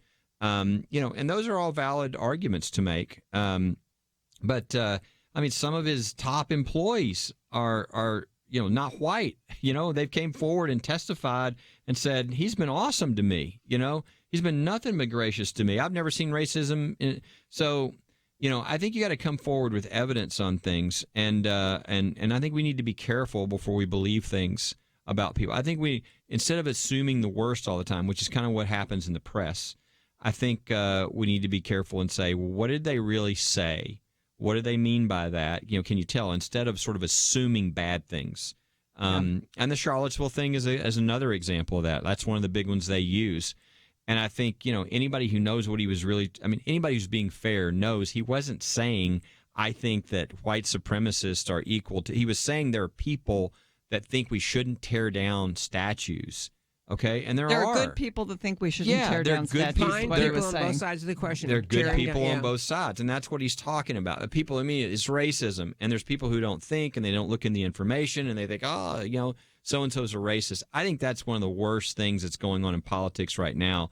This is sort of it reminds me of the old commercials they ran up in Missouri a number of years ago. Remember that they're gonna put black people in chains if they won. You remember how horrible? Yeah. And I think that was against what is either Bush or like McCain or somebody. It's horrible, and that's just a way to play on people's fears instead of getting to what does the person really think? What are they really trying to do? And it's a way to end conversations. It's a way to not have an intelligent discussion about where people stand or what they're trying to do. And so I think it's one of the biggest poisons in our country right now, and it's sad because it's just a way to sort of stop conversations and stop the exchange of ideas and stop trying to get at truth by just trying to immediately go after somebody individually. It's one of the biggest conversation stoppers that there is. Yeah. It's been used that way.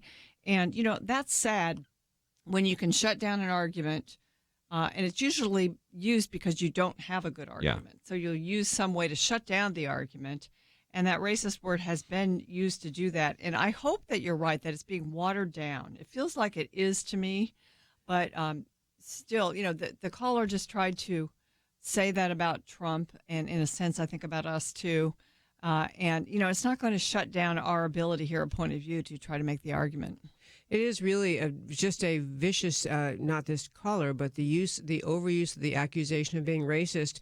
It's really a vicious thing. It has the intent, as you're saying, to shut other people down, to character, and people, you're a little bit afraid to speak up. And it started with President Trump when he rode down that escalator and said, talked about the border and needing to have border security. And he said, when we have, people, the worst people coming here. Well, he said, and good people too. But that was the very first public thing he said, where people said, see, that was racist, because he was calling people who are crossing a southern border, he was saying they're all, thieves and rapists and murderers. And he wasn't saying that. He was saying some really bad people cross into America and some are good. That started it, and that was it is a headline used over and over and over against him. And I think it is a disservice to the genuine small number of serious cases of racism. When they really do happen, we should all be looking into them, investigating, want a resolution, and it's unacceptable. But when you label everything you don't like, in fact, AOC, speaking of the squad, she just referred to the idea that President Trump wants to secure the border as a racist agenda. She actually said that. It's racist. The only reason he wants a secure border is racism. I mean, it's absurd, but that word has been very powerful and very hurtful, and so it's grotesquely overused. Yeah, when you look at the border right now and what's going on there, it's impossible to believe something like that.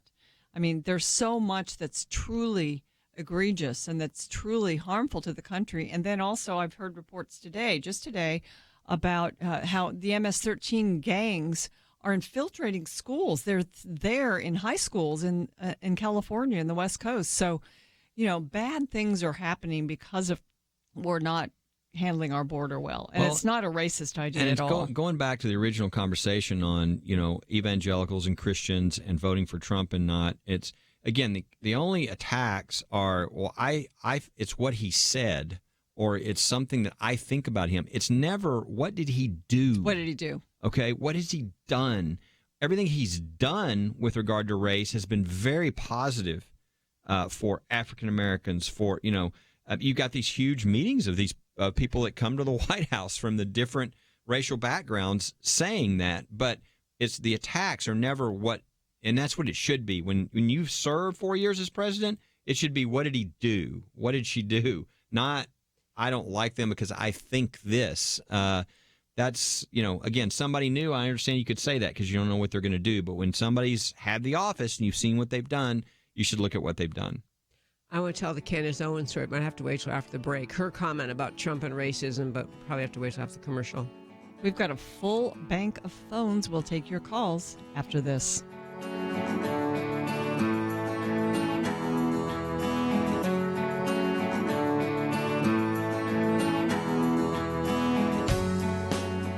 There is no more dangerous time than when things are going well. Remember Elijah on Mount Carmel? Fire came down. There was no doubt who was God, but what happened next? He went from amazing faith to a time of great fear and depression. Many Christians have been very thankful a certain Democratic candidate for president was not the one to nominate two replacements for the Supreme Court.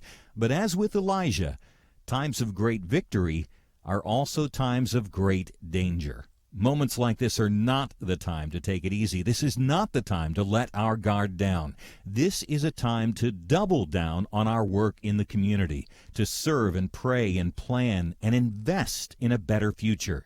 This is the time to join Point of View's Truth Team 360 to make sure today's promising gains are not lost tomorrow. Show your commitment to our future by visiting pointofview.net/team or call 800-347-5151. Ask to join the Truth Team. Pointofview.net/team and 800-347-5151. Point of View will continue after this.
You are listening to Point of View. The opinions expressed on Point of View do not necessarily reflect the views of the management or staff of this station. And now, here again is Penna Dexter. And Kelly Shackelford and Debbie Georgatos. And we are reacting to a caller who said President Trump is racist. We have a lot of folks on the line wanting to do that. But Debbie, people say it because they hear it, but they can't really give evidence.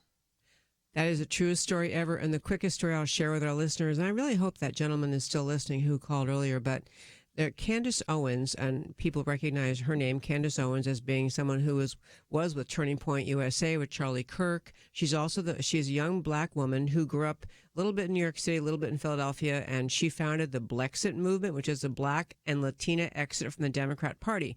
And her story was, as a girl growing up in a relative low-income area, majority black, that everyone they talked about, she was in New York City, they all knew who Donald Trump was, and her term was, they thought he was the gold standard, the coolest guy ever. They all wanted to be like Trump. They wanted to meet Trump, coolest guy ever. And when he announced he was running for president, all of a sudden, overnight, the language flipped, and he was a racist.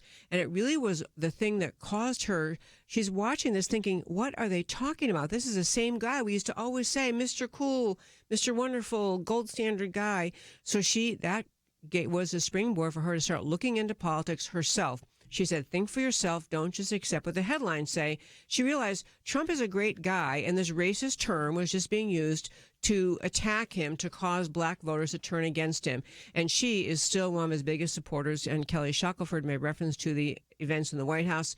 She brought a Blexit rally, the Black and Latina exit from the Democrat Party, to a big event at the White House, supportive of President Trump, sees him as just doing great things for the black community all around America. Very interesting. We are taking your calls on this issue.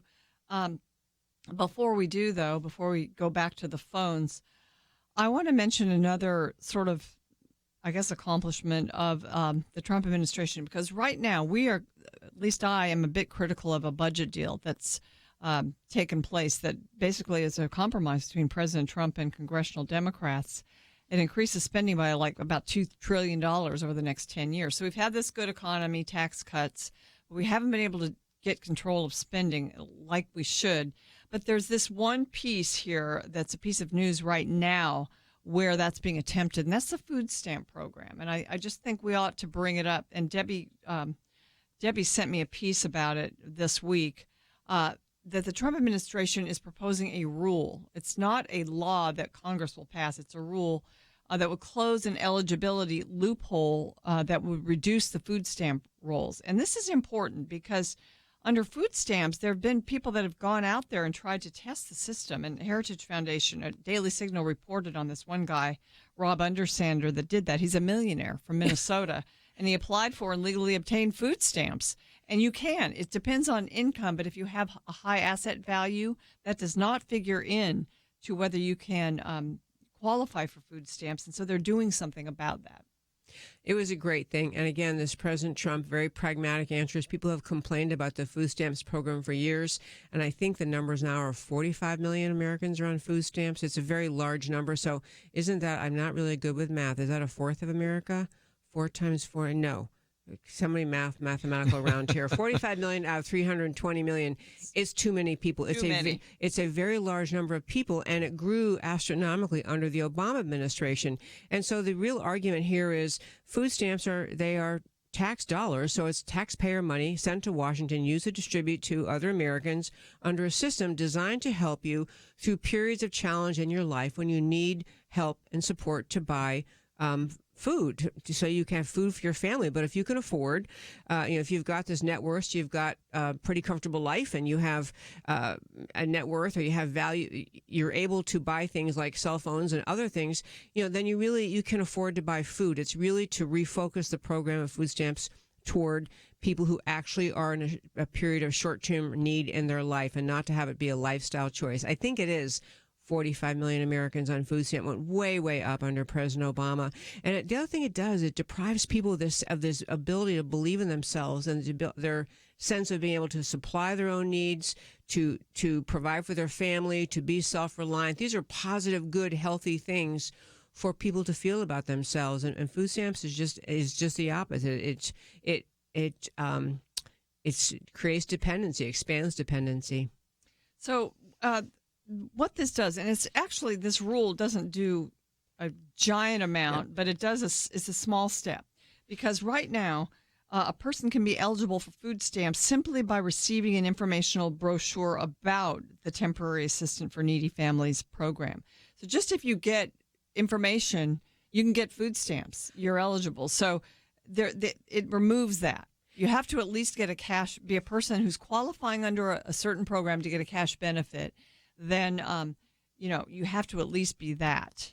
Yeah. The quick thing, I'm sorry, I didn't address that, and I should have, Penna, excuse me, but there's the Temporary Assistance for Needy Families, TANF, and what has happened in some states is when people are eligible for that, they're instantly then eligible for food stamps. And there really are eligibility standards for food stamps programs, and this is basically saying you got to get back. The states can no longer skate on just assuming people are eligible. They've got to actually apply the food stamp eligibility standards. So, and what's happened under this administration is we've seen them issuing rules through various departments. I mean, a lot of the regulations that are out there that he's abolished have been done through executive administrative action. And, that's fine and dandy and it's great, but can all be turned around under a different administration. So that's why we're very critical of the Congress right now, because they're not doing things in so many areas. But a lot of our welfare system does need to be reformed by Congress. And so, but this is a step. At least the president is doing the right thing. Yep.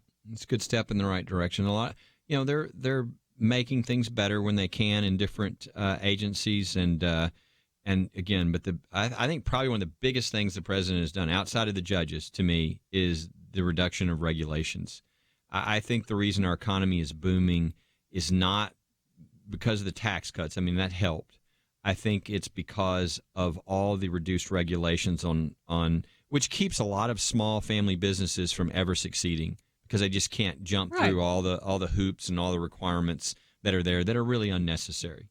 Kelly, we're not that far before the end of the program, and I want to ask you about something that's happened in South Carolina. And as we've mentioned today on the program, this has been a great summer at the Supreme Court for religious liberty. And this Bladensburg case that you guys pursued at First Liberty for so long, it was a wonderful decision, and it's going to make a big difference. But we said this on the day we were reporting on the Bladensburg Cross decision, that it has to be an educational effort. The whole judiciary has to understand what the Supreme Court did.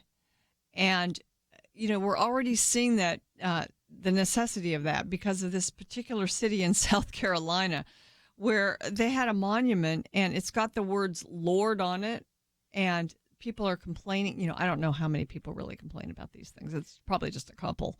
But the city, of course, has to scrub all references to the Lord from this monument. And this Supreme Court decision is so powerful and clear that is not to be done and not necessary, right? Yeah, again, people can look at this article at pointofview.net and see it, but they just, we won a major victory at the Supreme Court in the Bladensburg Cross case that is going to be really huge for religious freedom. All the 50 years of attacks on religious freedom through a case called the Lemon case, which was really used as a way to weaponize the Establishment Clause to attack religion, which was never what it was meant for. What the founders were doing with the Establishment Clause is they didn't want there to be a national church, and they didn't want people to be forced to support a national church. But in Lemon, they turned it into separation of church and state and all these other things where if the government is somewhere, you can't have religion.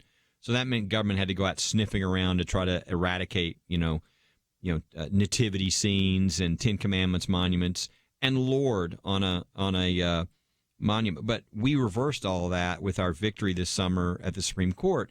Problem is, it takes people a while to get the memo of what just happened. Yes. And so in this case, you have a city that made a horrible mistake I mean, they had a monument to the police that had the policeman's prayer on it, and it mentions the Lord 3 times. Well, the first response to the complaint was to go and scrub the word Lord off of the rock. That's just crazy. I mean, talk about hostility to religion. And then they ended up just taking the whole thing away. None of that was necessary. It's just nonsense. Read the Supreme Court decision from a month ago. If they try to do it legally, they're not going to get anywhere now. Yeah, and so I just think people, point of view listeners, need to be the Paul Reveres to carry this information. If you see anything like this in your community, realize, no, this is wrong. If they would have just gotten some good information, that monument to those police officers would still be there, and it should still be there. But sometimes it takes a while for this information to catch up with people and understanding that the law is changing in a good way because, really, it's because of these good justices that the president has put on the Supreme Court. We will continue to take your calls here at Point of View after this. Stay with us.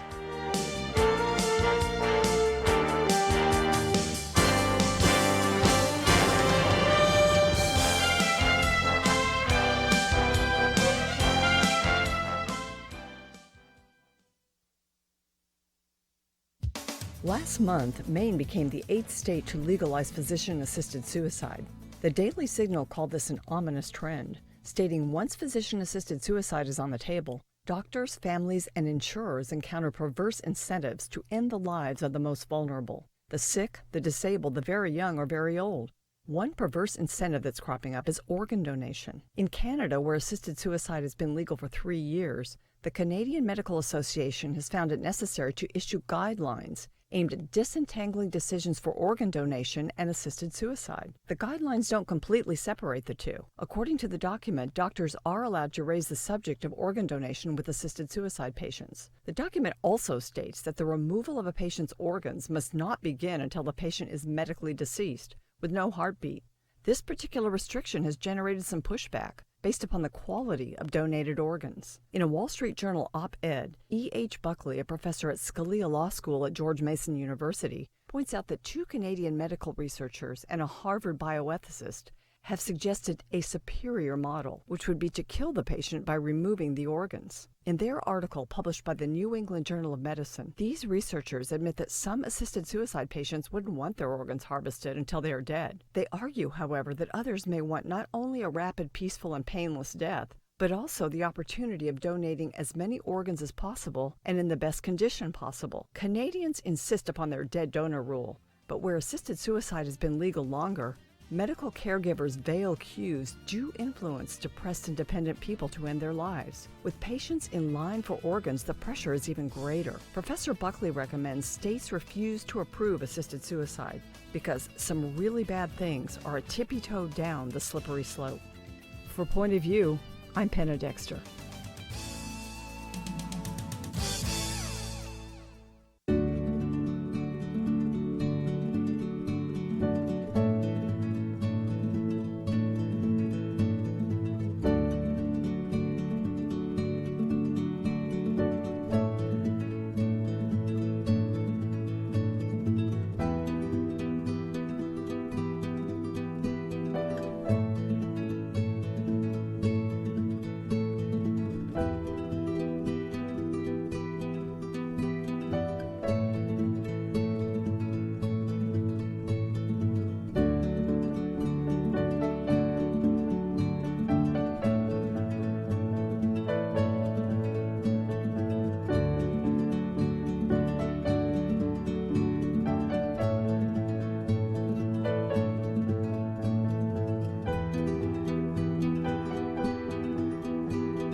Now, back to Point of View, your listener-supported source for truth. We're taking your calls here at Point of View. Let's get right to it, Kelly and Debbie. Let's speak with Gail in South Carolina, listening in on WGAP. Hi, Gail. Thank you for calling in.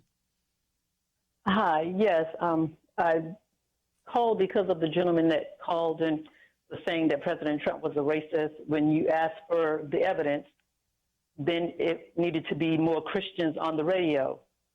I just, this is ludicrous. I just had a discussion with someone the very same thing. He kept saying, oh, President Trump this, and he's a racist that. And I was like, okay, where are you getting your information from? Where's the proof? Because did they have any examples? Their thing is that because President Trump went against Kaepernick, the one that kneels at the anthem Colin and all that Kaepernick, stuff. Yeah, and he was like, oh, but he was doing this because of the 4 black kids that got killed, blah, blah, blah. I said, honey, please, come on. More than 4 black children lost their lives, okay? And when you have blacks killing blacks, well, if you're going to get upset about all of it. But don't say that this man, because he talked about this football player, is a racist. Come on. Yep. We as the people, we need to learn to think. You know, don't let the Democratic Party What a feed us something concept. Think, people. and we eat it. Just think. And I know God gave you a brain. Think. I myself, yes. You asked the question about can evangelicals back this president again? I myself will back him again because I see what's on the Democrat side and I don't want it. Yep. Well, I think, we turned the channel. We were talking about this off air, but, I turned the channel to some of these stations, and it's this assumption, the president's a racist, and they just act like everything is racist. Like that's a given. Yeah, and so people listen to that, and they don't know. They just say, oh, well, it's common knowledge that he's racist. And so nobody has any evidence of it, and then they turn everything racist when it's not. So I think these kinds of conversations like you're having are really important for people to say, okay, well, where's the information on this? What's your evidence for that? What are you basing this on? Because I think they're just being sort of led. I mean, it's sort of they're drinking the same Kool-Aid without ever thinking about it. So that's a great point. Let's go back to the phones. Rosie is in Georgia. Hi, Rosie. Thanks for calling. Hi, how are you? Great. The previous caller just stole some of my thunder regarding the gentleman calling about Trump's a racist. You can tell that he's a Democrat and he's been listening to mainstream media. Mm-hmm. The Democrats, they never have issues. They will not debate you on issues. They resort to trying to overtalk you or talk louder than you. Or they resort to calling you a racist, or if you're a black person, you're an Uncle Tom. I just feel that, like Pastor Kenneth Hagin used to say, Christians are just like little newborn birds. They have their eyes closed and their mouths open, and they'll swallow anything you drop into it. So these people that are listening to the mainstream media, they hate Trump. They won't give him a break. Trump has done more for the black people as far as the criminal justice system than Obama, Bush, or Clinton together, all put together. Okay? Trump has been a fighter. Trump is from New York, and I'm from New York. When you're a New Yorker, there are 20 people there trying to get everything, whatever you're getting. You have to fight unless you let the Holy Spirit work for you. You have to fight and claw to get everything you want or what you're looking for. So this man, he's fighting. He's a fighter. He has no allies in the White House, actually in Congress, except for the Freedom Caucus. He's got parts of the deep state wants him out of there. They're fighting. He's had to fight his whole tenure in office. Right. Absolutely. He's got no one. I pray for him every single day. I pray that God will give him wisdom, intuition, and good judgment as to decisions he's making and how to set a watch before his mouth, sometimes before he says things. And also as far as the evangelicals are concerned, I find that they're very hypocritical. They'll rally around these pedophile pastors and deacons, but yet they won't take Trump like Paul.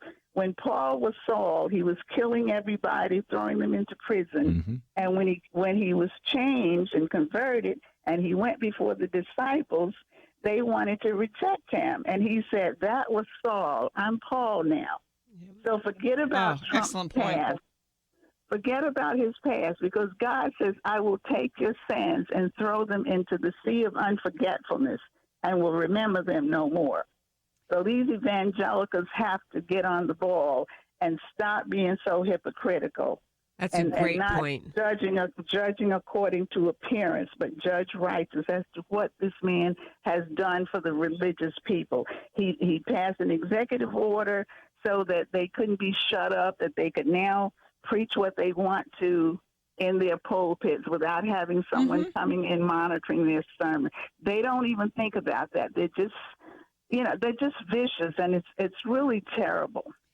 Rosie, thank you. This is an excellent call, Kelly and Debbie. And, evangelicals, I mean, of all people, we've been the recipients of God's grace. And in a sense, I think that not allowing the accomplishments to speak for themselves, but going back 10 or 15, 20 years and seeing something that was in someone's character then, I mean, that's the antithesis of being a Christian. And so I'm not surprised that evangelicals who support the president are doing so, because, that's just kind of how things work in the Christian. This reminds me, I don't know if you remember, but there was you hold state dinners in the White House for when people, the head of state from Germany or some other country comes, right? And Trump did something that had never been done. He held one for evangelical leaders. Yeah. And they made a mistake and they put me on the list, so I was in that list and I got in the room. And all this criticism, how dare these leaders go and be with such an immoral person and all this. And, I went in there and I don't know, I didn't think ahead of time what it would be like. But what I watched was I watched a bunch of people, evangelical leaders, love on and pray over the president, his daughter's husband, the Pences. All they did is minister to them. And I thought, this is what Christianity looks like. And the idea that somebody would complain, because evangelicals leader went to be with the president and to pray for him, which is really what happened. It just shows how backwards their thinking is and that they've lost their biblical concept. Because I've never witnessed more to make me proud as an evangelical Christian as I did in the 2.5 hours in that White House. I mean, one by another. I'm sure they said they'd get up and they'd look at Ivanka and then they'd say, I can't imagine what you're going through. Yep. But we're here to pray for you and support you. And that's what being a Christian is supposed to be about, however you feel about it. So it's bizarre that you get attacked, that evangelicals are being attacked for loving and praying for the president, et cetera. Ladies and gentlemen, thank you so much for listening today. And we've got still almost a full bank of phones. I'm so sorry I couldn't take your calls. We're about to end. But Kelly, thanks for being here today. Absolutely. And Debbie, thank you. I'm so glad that you got to come in today. And ladies and gentlemen, on Monday, you're gonna have to sit through me again because I'm going to be hosting. Lucky them. And I'm looking forward to that. I also want to thank, because Herbie's out and Steve's out, thank you so much, Stephanie. Thank you, Karen. And thank you, Andrew, for the extra work today. We appreciate it. Have a great weekend, everybody.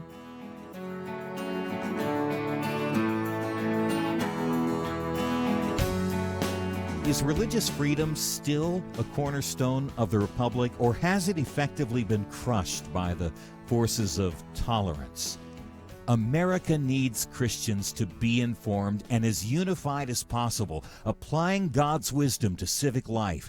Point of view can be a key part of a successful mission. I believe in America. I believe God wants His best for us. We can face whatever the world throws at us as long as we stand together. If you have not signed on, please do it now. Support Point of View Radio today at pointofview.net. Set up your monthly gift by clicking the Truth Team 360 picture and then carefully follow the directions. Pointofview.net. By phone, you can give at 1-800-347-5151.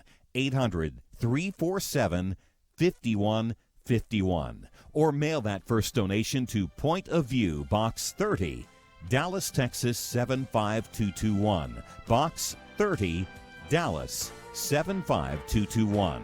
Or call us 800-347-5151. Point of View will continue after this.